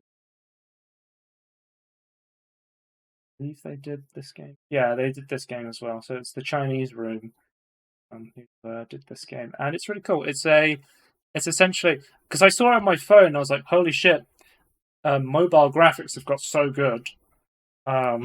It's a really great looking game. It's essentially like a story retold of a Soviet explorer who gets sent into the middle of the earth, and he finds like this crazy world full of like giants and dinosaurs and stuff like that.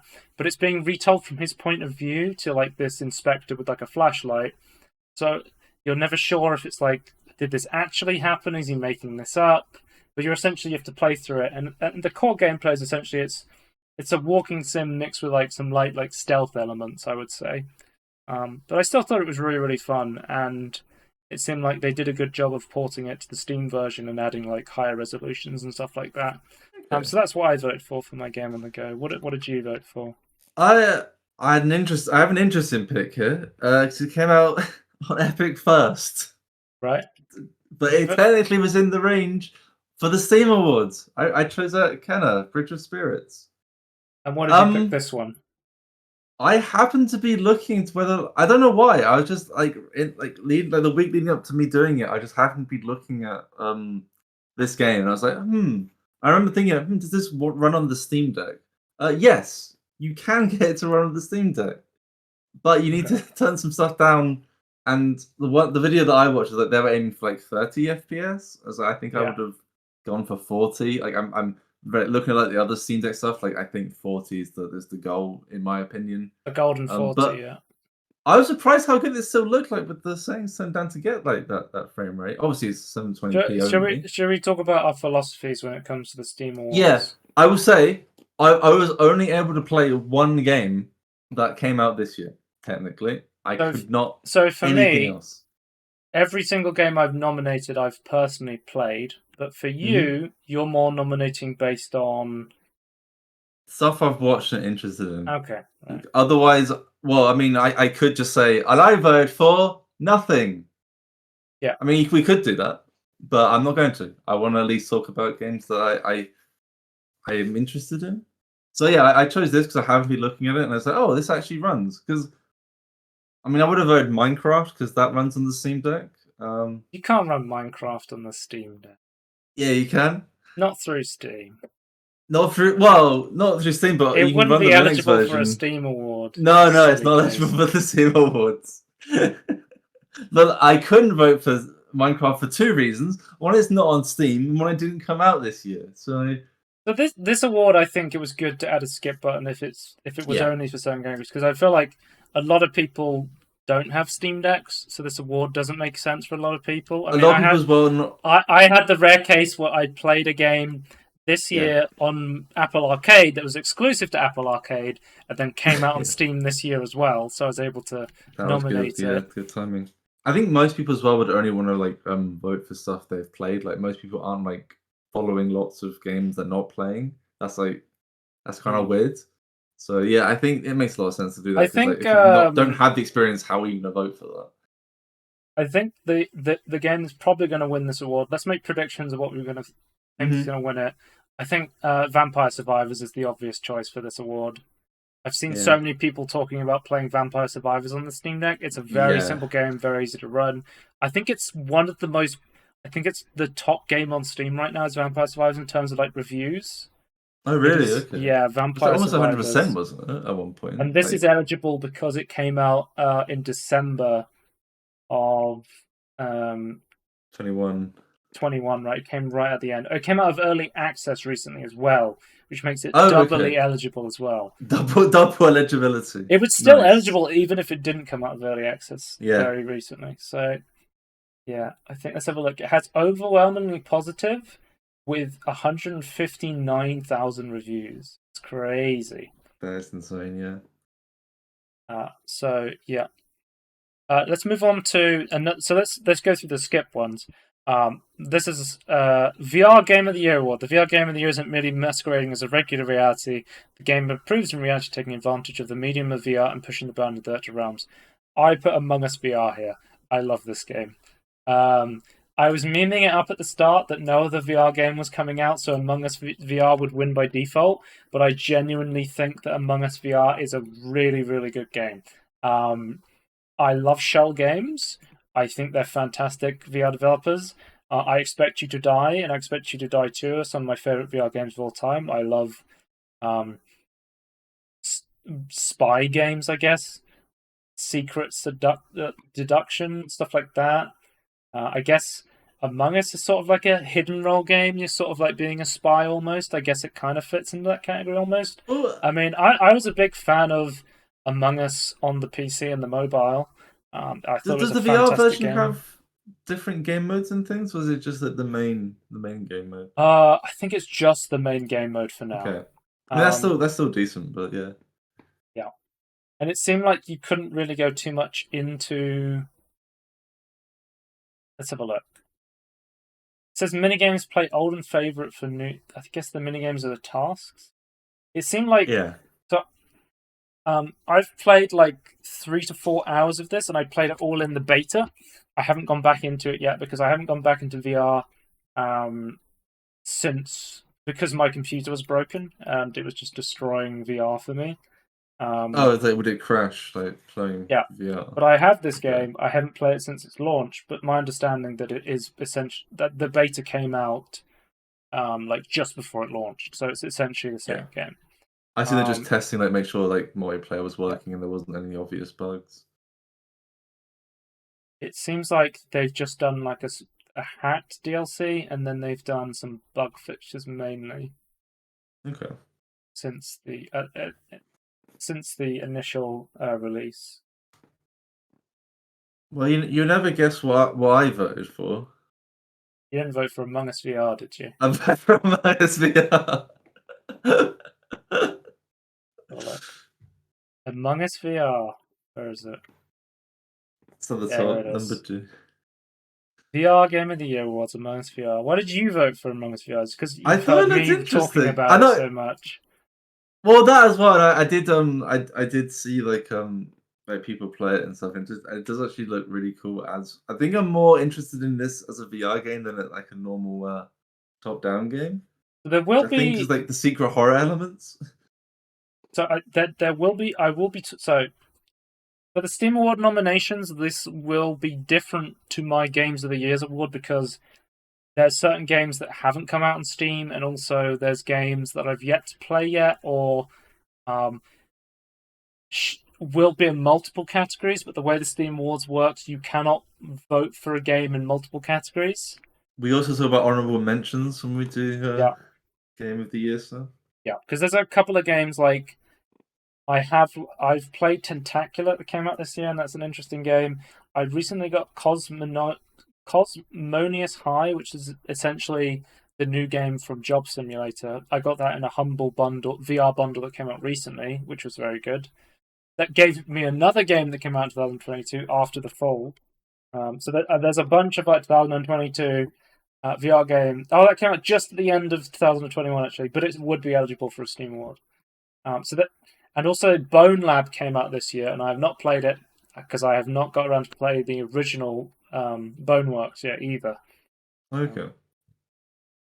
Yeah, and the thing is with VR as well, a lot of the big VR games are MetaQuest exclusives. Yeah, So it sucks. But this is one if I probably would have skipped this one if I wasn't doing the podcast pick. Like I probably would have skipped this one as well. I don't know many VR games that came out, and some of the ones I was interested in came out, and it's like, oh, it wasn't as let's people weren't do wasn't best reviewing as well. best soundtrack award. Okay. I went for Dome Keeper for this one. And that's really going to confuse you because you're going to be saying, Joe, you've been ranting about another game constantly this entire year that has an amazing soundtrack. But I have to remind you, when I vote for a game in one category, I can no longer vote for it in a different category. But just to say, Dome Keeper has an amazing fucking soundtrack. It is really, really good. I loved it in the demo, and I've been playing Dome Keeper. It came out a couple months ago. I've been playing with like Drillbit and all the new cool gadgets that have been added to it since it released in September, and it is really cool. I fucking love Dome Keeper. So yeah. I what think did you put for soundtrack of the year? right. I'm gonna preface this in saying I really struggle. This is the one I think I struggled the most with. Is like I've not played any games. I don't really know the soundtrack. I'm not like attached to the soundtrack.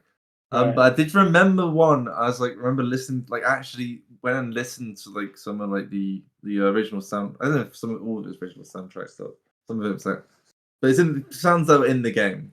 Yeah. So I chose Metal Hellsinger. Mm.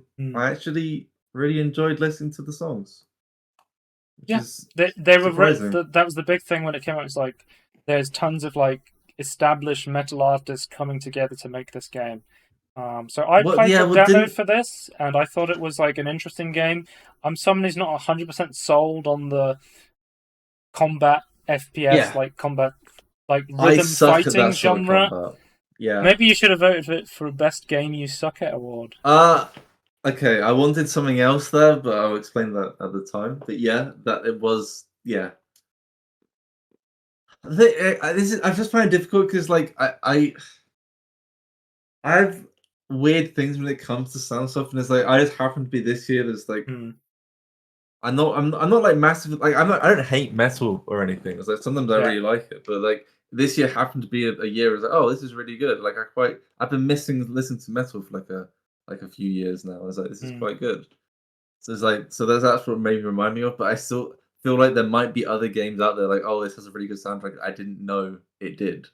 Well, So the thing I loved about the Dome Keeper soundtrack was it was just this great atmospheric, like yeah sci-fi, like creepy but almost relaxing in the same way, like sort of soundtrack. Sort of reminded me more of like a almost like a Minecraft sort of soundtrack, where yeah it's I can much more atmospheric subdued sort of thing. Yeah, I yeah. think it was fantastic. Um, I do appreciate those. I feel like those get forgotten a lot of the times in these sort of award things. So yeah, it's good to have that. Obviously, Neon White had the best soundtrack of 2022, but I could not vote for it in multiple categories. Not to downplay Domekeeper, but Machine Girl fucking knocked it out of the fucking park with the soundtrack on Neon White. It is amazing. Do Mm. yourself a favor. I immediately bought the soundtrack for Neon White because it is fucking kick ass. It is so good. It is good, yeah. Shall we talk about best game you suck at then? If I alluded to that. Well, it's right there. It's on my the same image for me. So yeah. Best Game You Suck At award, I had Vampire Survivors. I've been playing tons of Vampire Survivors this year, and I suck at it, but it is really fun. Okay. I'm I don't know. I constantly don't know dying how I in feel that about game. Vampire Survivor. Like, I don't know. Like, is it? Can you explain the funness of it? So initially, you look at the game and you go, "Well, don't you just kind of walk around and do nothing?" Is essentially Yeah. because it's like an auto shooter. But I Yeah. think the real fun comes in once you start choosing different characters. You start to learn what the different abilities do. You start to there's a system where you combo to get the different power-ups to get different tools, and you can only have a limited amount of them. And it's just like Vampire Survivors is more like a movement strategy game than it is like a Yeah. classic bullet hell game, I would So like, what say. you're choosing is a lot more Your important than. decisions are really important in Vampire Okay. Survivors, which makes it pretty Okay. cool. I mean, there were games that came out this year that are more um, about the shooting aspect. I talked about it before. 20 Minutes Till Dawn is a really, Mm. really cool one that's like Vampire Survivors, but it has that you do the shooting in that one. I think Brotato was another Vampire Survivors like game that got quite popular. I'm not sure if that's an auto shooter or if that's um, does it for you? But Brotato looks pretty cool. That got very popular as well. It seems like Vampire Survivors almost spawned a genre of games this year with how popular Yeah. it was. Like, I don't think you can not talk about Vampire Survivors, especially this year, given that it came out right at the end of 2021 and got so popular. What did you put? I put Elden Ring. You put Elden Ring. You want to talk about Yeah. why you put Elden Ring on here? Okay. So one, I really like the world of Elden Ring. I want to say Right. it is a fantastic game, and I have actually tried Bloodborne. Okay. Quick. I need to say one thing though. Yeah. You can't technically directly compare Bloodborne to Elden Ring because Elden Ring incorporates stuff from Dark Souls, I think Demon Souls What and you're saying Bloodborne. is this is a proxy vote for the Dark Souls like genre. Yeah, I suppose so. But I will say, I Bloodborne to me is still my favorite game. I think in terms of like atmosphere, 'cause I really like the gothic stuff. But I really like the stuff they've got in Elden Ring.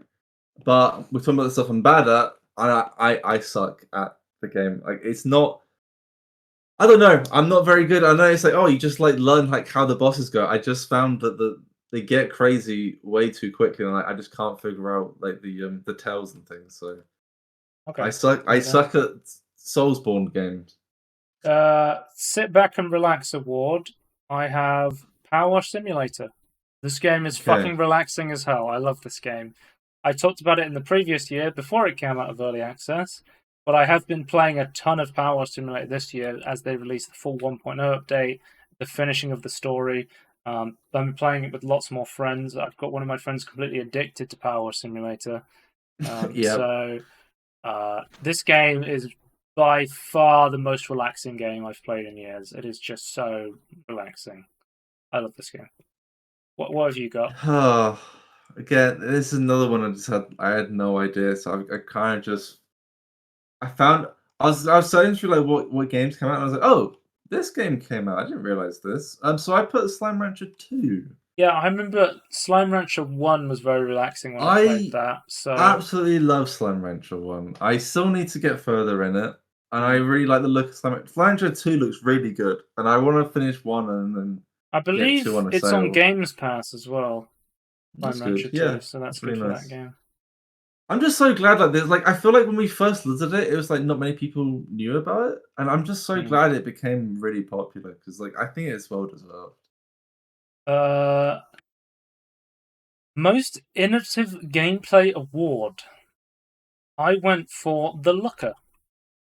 I think Interesting. I've talked about this in a tangerine. I think this game is really good, and I think it's really slept on.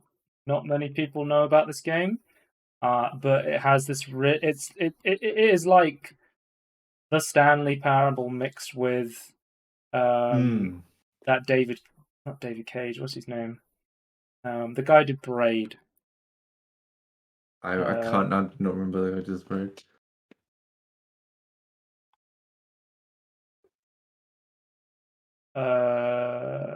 Jonathan Blow. That Jonathan Blow game. Like Okay. The Witness. Like someone who Right, played right. The Witness and was like, I'm going to turn this into the Stanley Parable. It's hilarious. It's short, but it's free to play and it's really really fun. I highly recommend The Looker, and I would say just don't looker into anything about it and just play it. Mm-hmm. The gameplay is like genuinely very very good puzzle game, and it is innovative and it's a lot of fun. Um, what did you put? I chose an interesting one here. I'm not sure you will agree, but I wanted to have it on my list, and I did think it was innovative, but it's not in like a. I feel like yours is like You've a wild one. I chose you've Neon put White. Neon White. I really Okay, like I go on. don't. Okay, I was gonna say when I first saw the system of it, I didn't like of like the shooting stuff, and then like as you like get rid of the card, like you then get something else, FPS right? speed running deck building. Yeah, I was first like, what's the point? Like, why don't you just have a system where like you have an alt on the weapon that then just gets rid of it? I didn't really understand like Yeah. the card system, but as I like watched more and more of the stuff that you stream, I was like, oh, okay, I'm starting to understand like some of the other cards and like how they you can't just have that as a system. There's like then started seeing like sort of the combos you can do and how that works with the levels. I was actually blown away like how the levels are put together. I thought that Mm. those were really interesting. So Yeah. that's why I'm putting it here. But I think it is more of a normal game than like a completely Yeah, I don't. innovative out there game. Yeah, I think almost like the deck building is not a huge part of it. It's sort of just more like a No, pick up discard mechanic in order but to I still think essentially it changes how the levels work the though. core gameplay of the game is a speed running shooter Hmm. game. That is the Yeah, core of the gameplay, and the deck building is but just a weird angle that's kind of attached to it. Yeah. I would say though, from all the, I'm not. I like watching those sort of games in the background, but I've never wanted to play one. Neon White is the first one I look at and go, oh, I would actually want to like try and get Just good feels at so that. crazy that it's gone for me to be like one of my favorite games I've played from seeing a random Nintendo Switch Direct trailer and Yeah, going, "What the fuck is this?" yeah.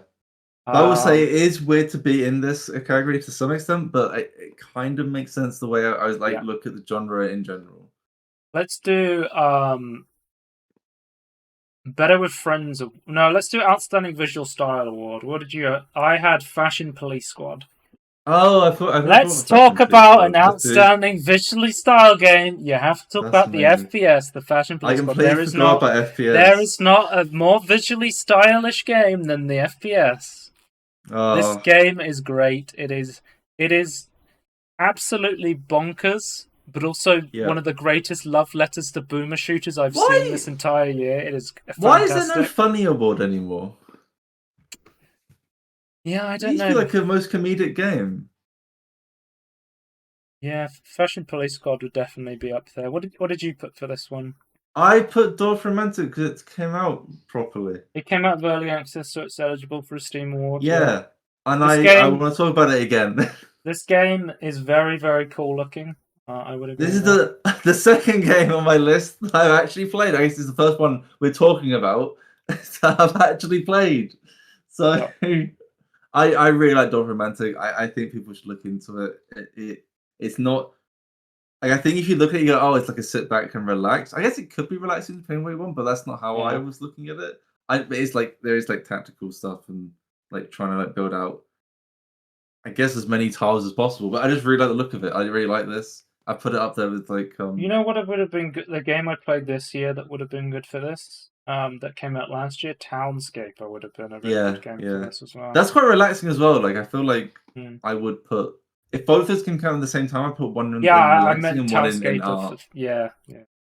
The Dwarf But Romantic is essentially a tile-based strategy puzzle game. yeah, it if it had, you can't just place any tiles. The things you have to, every tile you place down, you have to think about like what you're Hmm. placing and what you're like leading to the future. So you have to like think about sort of what sort of tiles you'll get, because like it's like a deck. It's like refreshed like every time you place stuff down.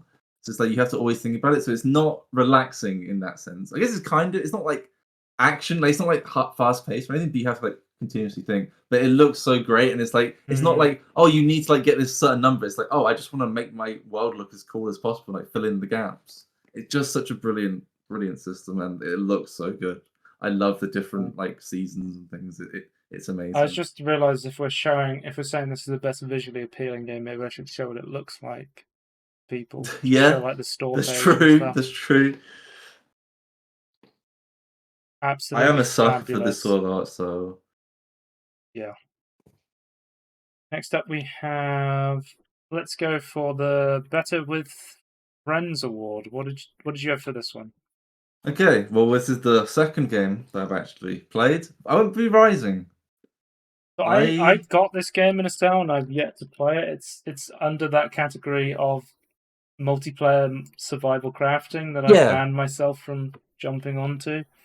I think this game holds itself as like a single player thing. But Hmm. for me personally, again, like I really like the combat in this, and I really like the crafting stuff. But the fact that like it integrated so well with like a co-op experience is so cool. And technically, I want to be clear as well. You can do it as a competitive as well. But like I set up my personal server, I suppose, like peer to peer server, to just be like co-op with my friend, and it's like Yeah, it's so cool. It's nice to have another survival game that I like that I can play multiplayer. I yeah. wanted it to be satisfactory. It's V Rising instead, which is interesting. Hmm. Still haven't completed like the Factorio beta has stuff. multiplayer. I never looked into that. I got Factorio recently because my Humble Bundle subscription was running out, and you So get you have to a buy something. 20%. But Factorio never goes on sale, No. so I bought it with the 20% Humble Bundle choice Are you saying discount. you want to play Factorio co-op? Maybe, yeah. Okay. So Uh, what did you put on then? oh yeah, I haven't told you yet. Uh, No. I put down Multiverses. Oh, okay. Yeah, yeah. I have been That's playing a so surprising game, much wasn't it? Multiverses with my friend this year. It is crazy. So initially, I saw this come out, and it said, "Hey, we're going to make another Smash Bros. Clone on PC, and it's going to be free to play, and it's going to be Warner Brothers." Warner Brothers random characters. And immediately my brain went, "Oh god, this is going to suck," because Hmm. the emphasis was all about it was free to play, and then you had the ability to buy skins. They were sponsoring a bunch of streamers to play it, and when I see streamers being paid lots of money to play a game, my immediate thought is, "Oh, what do they don't they want us to be able to see? You know, Yeah, why do they yeah. have to sponsor people to play this?" Um, this game is so well made, it's insane. I wanted to give it a chance because it was free to play, and I think the thing I saw the most was people saying it's designed to be played 2v2. Like, and that's something Yeah, that you was good. haven't really seen from a Smash Bros. Like, I'll No, call them platform fighters, I think is the best description for them. platform party fighters, maybe. The idea is that you can like combo moves with your person. You can save them. There's characters that are literally just designed as like support characters to pull people towards them to help them from getting pulled off the cliff, like Rain Dog and whatever. Um, I gave this game a chance and I played tons of it. I absolutely adore this game. It's like a Um, good couple of weeks you were playing it like solidly, right? yeah, and the monetization isn't too bad from what they got in the game. There's like a free rotation of characters.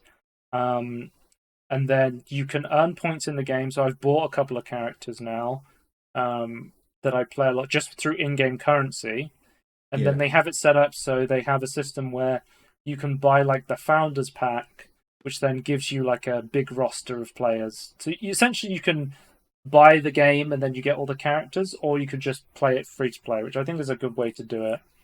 It seemed to Um, be, I think, like the season stuff seems to, for me, a little bit expensive for what they're doing. But mm. like in terms of like overall free to play scumminess, like it was definitely, yeah, it was definitely one of the better ones, like 100%. So it's crazy, like the roster of characters. You can see on the screen here, you have me playing Morty from Rick and Morty with the Iron Giant fighting against Ultra Instinct Shaggy and Jake the dog from Adventure Time. I I think know people are the like this first character, like, oh, it's weird with all these different characters. I like the appeal of like just the random characters. I think that's yeah. hilarious. I mean, I've talked about I played Nickelodeon All Star Brawl this year, Mm. but my biggest problem with that game was not the character roster, but more so um, the player base is pretty bad in that game, and then also Oh because right. it's not free to play.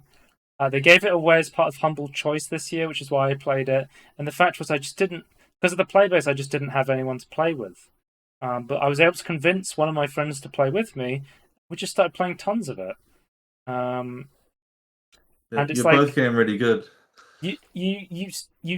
you just start playing characters, and it's like crazy who you start to play the most. Is like I started playing, and I was just playing tons of random characters, and by the end of playing this, I was like, I was a Jake the dog main because he is so weird, but also really flexible. He's essentially like an elastic dog. From if you haven't seen the show Adventure Time, and I love him because he can like when he gets knocked off the edge, you can like stretch out. You can turn into a house. You can like skateboard kick people. He is like such a flexible, versatile character, and he's a brawler as well. So there's like subclasses. There's brawlers that are all about like fighting people and just getting lots of punches in. There's assassins that are all about killing people very quickly and being incredibly mobile. Then there's like tank characters like Iron Giant that are all about absorbing hits and doing big punches, or like Superman's like a really interesting character because he flies. So his whole kit is just he is a very like what's the word telegraph character where you kind of know what's coming, but he's essentially just trying to grab you and like fly you off the side of the map. Like every character in this game, it has that quality of like Heroes of the Storm or like DBD or something where you know these characters and you think, well, I think the character would play Yeah, and seem like this, and they do. Like they're faithful to the characters, and yeah. they also have these really interesting play styles. I want to quickly Um, just say as well, like as someone just like as a spectator, I found it was not maybe not obvious, but like I could tell what was happening. Like I could tell like what animation yeah, was it has a doing what very and who was clear doing art what. style, and it's Yeah, very easy to follow, which I really and the like about UI this is game. nice. It's It has minimal and like I like believe it shows you has exactly what you want. like rollback netcode, which is something that fucking what's it called? Loads of fighting games get into Mm, discussions about because everyone wants them in fighting games because it makes the netcode a lot better. yeah, Um, it is that no one gets like a priority basically. you basically, if you're playing against someone with insane lag, it like mitigates that essentially. Yeah, yeah. There's a lot more technicals than that, but that's the basics of it. Um, which was a big issue with like Smash because you can't even play with a wired connection in Smash. There's no Ethernet port on the Switch. You have to play over wireless. That Um, sucks. Okay, yeah, didn't realize that. but it's so easy to get into a game in this game, and it's so easy to go like rematch against people. It's like, oh, if you play against someone like you lost to them, and it's like, oh, I want to try again and play another match. It's very easy. There's no friction in this game, I think, is the Yeah, biggest thing. Other than the character roster, the only like being the big friction of you can't play this character because he's not in the free rotation. The game is pretty frictionless, and it's really fun to play co-op, which I love. yeah. Oh, you I can was really eat people as surprised about Jake that. and then jump off the map. That's another great Oh, strategy. I was gonna say as well. It was a time you might have been a Gizmo main, but that never turned out to be true. Well, usually sometimes I'm like, I pick a character and I'm like, this character looks really fucking dumb. Let's play them. And I was Yeah, like, I love Gizmo from Gremlins. I was saying I always wanted Gremlins added to DVD as a killer. yeah. So I decided to play as Gizmo, and his abilities are great and annoying because he essentially drives around in a car and knocks people off the map in this little toy car. But he's much more The of a car's just support there, player, and I'm much more of a brawler player than a support right? player. Like I think Wonder Woman's like a support sort of tank player here, which my other friend is playing. Uh, Isn't Arya Stark in there? but I found like I Is- didn't vibe with the playstyle of Gizmo. Like he's a very hard character to play, I would say. Yeah, yeah. Arya Starks, yeah. There's a new Game of Thrones map that got added. There's like a new And she season. didn't sound. She. You could almost say like, yeah, that's Maisie Williams. Yeah, sure. Yeah, that kind of sounds in the same way you could say Kinda. that Elizabeth Swann in No, Disney that was Speedstorm awful. The Elizabeth sounds one was like. fucking awful. This one was like okay. I was like, that's passable. Oh, there's one more thing I want to say about this. So I said in the past I'm not a big fighter fan, but I think Okay. I like platform fighters because I love platforming. So I love the Yeah. platforming aspect rather than the actual fighting aspect, which is why I don't like games like Street Tekken, Fighter or Tekken. Street Fighter, Soul Calibur, But I love stuff like Dead or Smash Alive. Bros. I like Nickelodeon All Star Brawl. I love multiverses. I think these are great games. Yeah, They're yeah. essentially platformers. Anyway, that's the tangerine on multiverses. Um, Yeah. let's do our. I think we're almost done. Labor of Love Award. So, I initially put Sea of Thieves just as a placeholder when I was doing it quickly, and then I realised there was a game I played this year which had a massive labor of love done to it, and had a massive labor of love all throughout the years that it's been out. Um, just to note, you cannot nominate a award. You cannot nominate a game that has already received the award for this one specifically, um, which is important because this category is free of games that it's free of the restriction of a game that came out this year. Yeah. Because this award came up and I was like, I'll just placeholder put in Terraria, and it's like, no, you can't do that because Terraria. I was like, DRG is like, da. Anything that's already won the award, you can't just placeholder it. But I put Quake. Okay. I adore Quake, and this, like the fucking Night Dive patch and all the support that the guys over at id Software and the community has given Quake throughout the years is fucking phenomenal. That I think they deserve this shout out. It is Mm. really, really fucking cool. Quake is an amazing game, and if you've never played it before, now is one of the best times to play it with the Night Dive version of it. It's in 4K. It runs like awesome. Machine Games has made custom maps.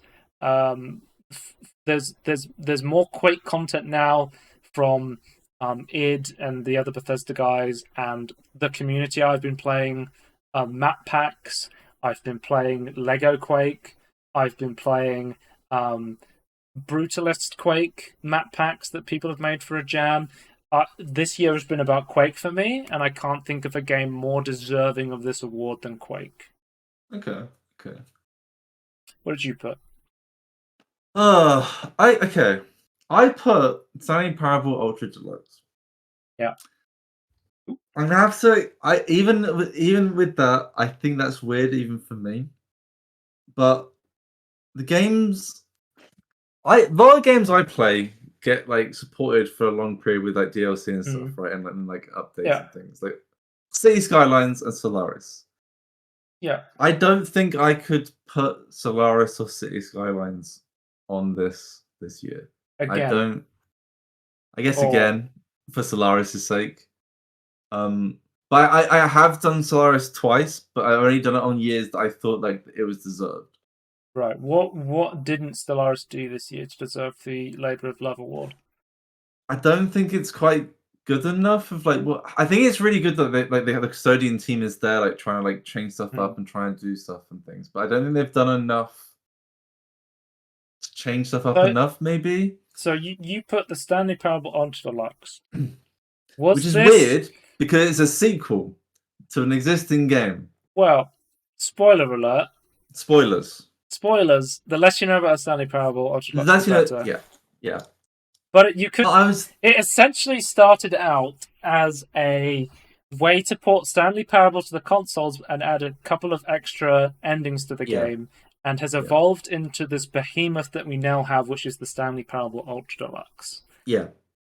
I think because it basically includes the old game, right? Tony, let me talk about my outstanding story-rich game. I went for the Stanley Parable Ultra Deluxe, so we can talk about the Stanley Parable Ultra Deluxe right now. That's fair. I think this is my favorite story-rich game that came out this year. It is absolutely fantastic. Okay. I think they knocked out the park. I was struggling with this one. Remembered this one.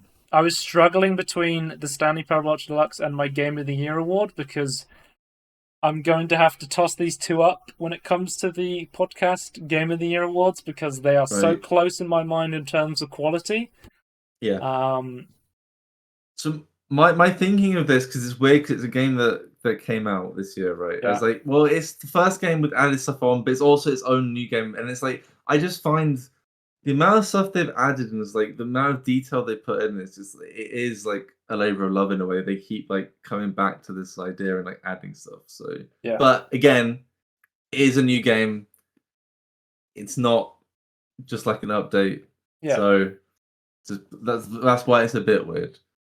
But I think it's more deserving than Solaris, and definitely more deserving than City Skylines. But now that I have revealed my outstanding story-rich game, you have put God of War, which is an interesting game because it came out in 2018. But yes, it has been added to Steam this year, which makes it eligible. Yes. It is now on PC. I've also been thinking about God of War. I believe last year I said to you, are you excited for any games coming out this year? And my response was, I think I'm only really excited for God of War right now to come out on PC. I will say, despite this game coming out before, and obviously like something like Horizon Zero Dawn that came out on PlayStation first and then came to PC. As soon as Horizon came out, like I knew about the story and like what was going on. It wasn't until this year that I kind of wasn't sort of deliberately and sort of like I didn't want to like think about it until I wanted to play it, sort of thing, because I wasn't like massively infused with the idea, I suppose. But I did. This year was the year like I figured out like what. I haven't played it. I've seen scenes. I don't want to completely spoil it. I do want to still play it myself. I think for an outstanding story game, if you've seen the parts of the story, you can nominate it here. Yeah. I didn't really know what it was like about and what it was like going for, but something that looks really fantastic. And it's like this was the year. It's like obviously it came out on Steam as well, but like I haven't played it yet. But I still like I decided to take the plunge and actually figure it out. I got it. I haven't played it yet. I'm still the wheel slave. I'm not allowed to play my own games. Slave. Yeah. I was surprised at the moment. I was surprised how interesting of a concept that it actually had going for it. Like, 'cause to me, the premise isn't as interesting as other games, I'll say. But no, yeah, I think again, it's an older But I game, think but we've gone through all of the small awards. yep. Let's go through the big award. My game of the year for the Steam Awards is Neon White, which is really funny because I think if you listen to my review of Neon White on the Tangerine, you could almost think I don't like Neon White because I'm complaining for a lot of that Tangerine, but that's because I'm complaining about the part I didn't like. That Yeah. being You said, want you the wanted it stuff all to be I good. do like is so fucking good. It just eclipses the anime bullshit side stuff that I do not care for. Yeah. This is the best speedrunning movement game I have ever played. It is insanely good. It is so much fun. I love the art. I love the world. I love the speedrunning. I love the music. It is a great game. Absolutely fantastic. I cannot believe this game just came out of fucking nowhere. It is made by like a indie dev who did like Donut County, I think was his other game, and just Oh, was was the same like guy, was it? Okay. Donut County. Yeah, he's like an indie Ben Esposito, Okay. and he's just like an indie dev, and he just came out and was like, "Huh, I'm about to drop the best speedrunning movement game of all time. Yeah, let me just drop that on people this year." Just like crazy how good this game is. I adore this game. It has to be, if not the best, one of the best games I have played this year at all. Fantastic. That is very fair. 100%ed it. I love it. Mm-hmm. How about you? I chose. Okay, I'm gonna say a name, and then technically that's two games. I Okay. chose Spider-Man. Two games that did not come out this year. No. However, I guess technically this is number three. I have played Spider-Man, but I chose the more recent one. The Okay. Miles Morales stuff because it does actually add extra stuff, and like it is genuinely really cool. Like the new stuff they added is Yeah, so like I've powers been and wanting things. to pick up some of the PlayStation exclusives. I got God of War this year. I really wanted to get Mm. Sackboy, but it's got stutter struggle, so I was like, I'll wait on that one. Ah, it's a I've been shame. looking at the Spider-Man titles that have just come out, and they're almost at that point where I'm going to snap them up. Yeah, But at this yeah. point, it doesn't particularly make sense I'm purchase also these willing games to buy because them. I The have a thing lot is, of though, games that I haven't played in my backlog, so I just cannot justify this picking them up. year, the amount of times I've seen Digital Foundry play Spider-Man, both of them, Oh at yeah, I've this seen a point, I was lot. like, I keep watching it. Oh my god, it looks so good to like swing through the city. Yeah. Like I've just been like watching and go, oh, that looks so cool. Oh my god, that cutscene looks really good. Oh, and it's like, oh my god, this guy is in there, and it's like, I love that fucking Insomniac and Nixies came together and was like, well, let's just we've done all these upgrades for the PS5 version. Why don't we? They could have just taken that and ported it to PC. Not only did yeah, they take the upgrades and port them to PC, they were like, "Well, it's running on PC. We have so much more headroom. Let's add even more good like yeah. ray tracing shit to it." I thought that was so cool. There's, well, I mean, it's telling you the stuff in there that like current Like things, like current like me consoles and or you PCs are can't run. me and you are massive Insomniac fans because we've Yeah, been such big Ratchet and Clank fans for the years. yeah. When's the Ratchet and Clank getting ported to PC, PlayStation? Yeah, That's what I want I'd to know. love that. Well, there's a chat, Joe. There's a chance it might Yeah. happen. But no, I mean, I'm a massive fan of Spider-Man. Like, I know I like the old Spider-Man too, with, like Tobey Maguire in it, and it's like this is like that on steroids, and Mm. I'm glad it's on PC now. Both of them are on PC now. That's fantastic. But yeah, And I really like that Spider-Man. was our Steam Awards for 2020. That was our nominations. I'm sure we're going to be back again, and I'm going to be complaining. What's the GTA 5 of this year? Elden Ring. Elden Ring deserves to be nominated for a bunch of Elden shit Ring though. deserves some of them, but then What's the game that's going to be insanely popular but doesn't deserve to be nominated for most of the awards? I Gonna have to wait feel and see. I generally think GTA is still gonna be on there somewhere. Labor of Love award for GTA 5. They've Yeah, released a patch for the console versions that did not come to PC that had ray tracing. Have they ever won Labor of Love? I think they may have, yeah. So that means they can't win it again, Let right? me have a look. Steam award. Because if they've won it before, that might be the only godsend we have, that they can't win it again. Terraria won last year. Yeah. Deserved last year. I wish there was a way to check like historic wins. Yeah, it'd be They had such weird categories. Like 2016, I'm reading the categories. The villain in most need of a hug. I thought this game was cool before it won an award. The Test of Time award, I guess, was the Test of Time first award few was were the weird. one. The best game within a game award, which was GTA 5 for some reason, despite The Witcher 3 Wild Hunt being on there. 2017, we have the Labor of Love award was won by Warframe in 2017, I guess. I don't have a problem with that. There's a lot of updates for that game. It won the Labor of Love award in 2018. Okay. It beat Stardew Valley, Path of Exile, No Man's Sky, and Dota 2. So the GTA 5 cannot win the Labor of Love award anymore. We're safe for 1 year. Do you think GTA will be a nomination for any of these? It won it twice. It won it in 2019 as well. Wait, what? Yeah, before they had the rule where the previous winner couldn't be. Oh, okay, right. Do you think GTA 5 will be nominated for any of these games? Like, do you think people voted for any of these that will actually fuck pop that. out? I think people have forgotten about GTA 5. No, I think there must always be a lich, though. There will be a game to replace it as the evil game that doesn't deserve an award but gets voted on because it's popular and people want to get their Steam points. Is Apex on Steam though? Yeah, Apex is on Steam. I think it was nominated last year though. For Labor of Love. Yeah, let me check. Yeah, it was nominated last year for Labor. You can be nominated several times. Okay. But I don't. Yeah. I don't know. We'll see. I think Apex running Labor of Love would be like a weird fucking winner. Yeah, I don't know. I'm actually at a point now. I don't know what people are like playing like massively. Obviously, yeah, Elden Ring's like the massive one. This like everyone played Elden Ring, but I don't think that's gonna like hang around forever. Though. I think if Elden Ring is nominated for the Game of the Year, I would be happy with that. From what I've seen of Elden Ring, it seems like a really good game for people who want to play those FromSoft style Dark Souls, Souls-like combat games, right?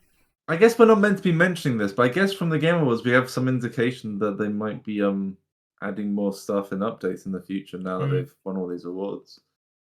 Sorry, that's future stuff. You don't know that. Let's move on. Yeah, I'm curious. We will uncertainly be back with me complaining about some game winning a Steam award that should not have even been nominated in the first place. But it won't be GTA. Fingers crossed.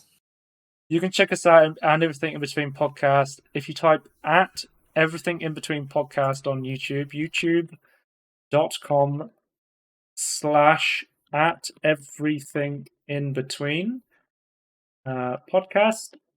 You should. I'm going to see how easy it is to type in. At Everything In Between Podcast, you will go straight to our YouTube page. We're a lot easier to find thanks to the YouTube handles. Thanks, YouTube. That's actually a good change you've made. Twitch.tv/Scorn if you want to watch live.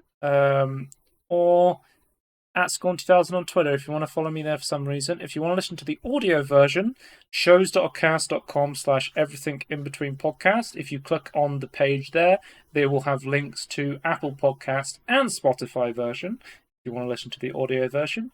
And we will see you next time. Goodbye. Bye.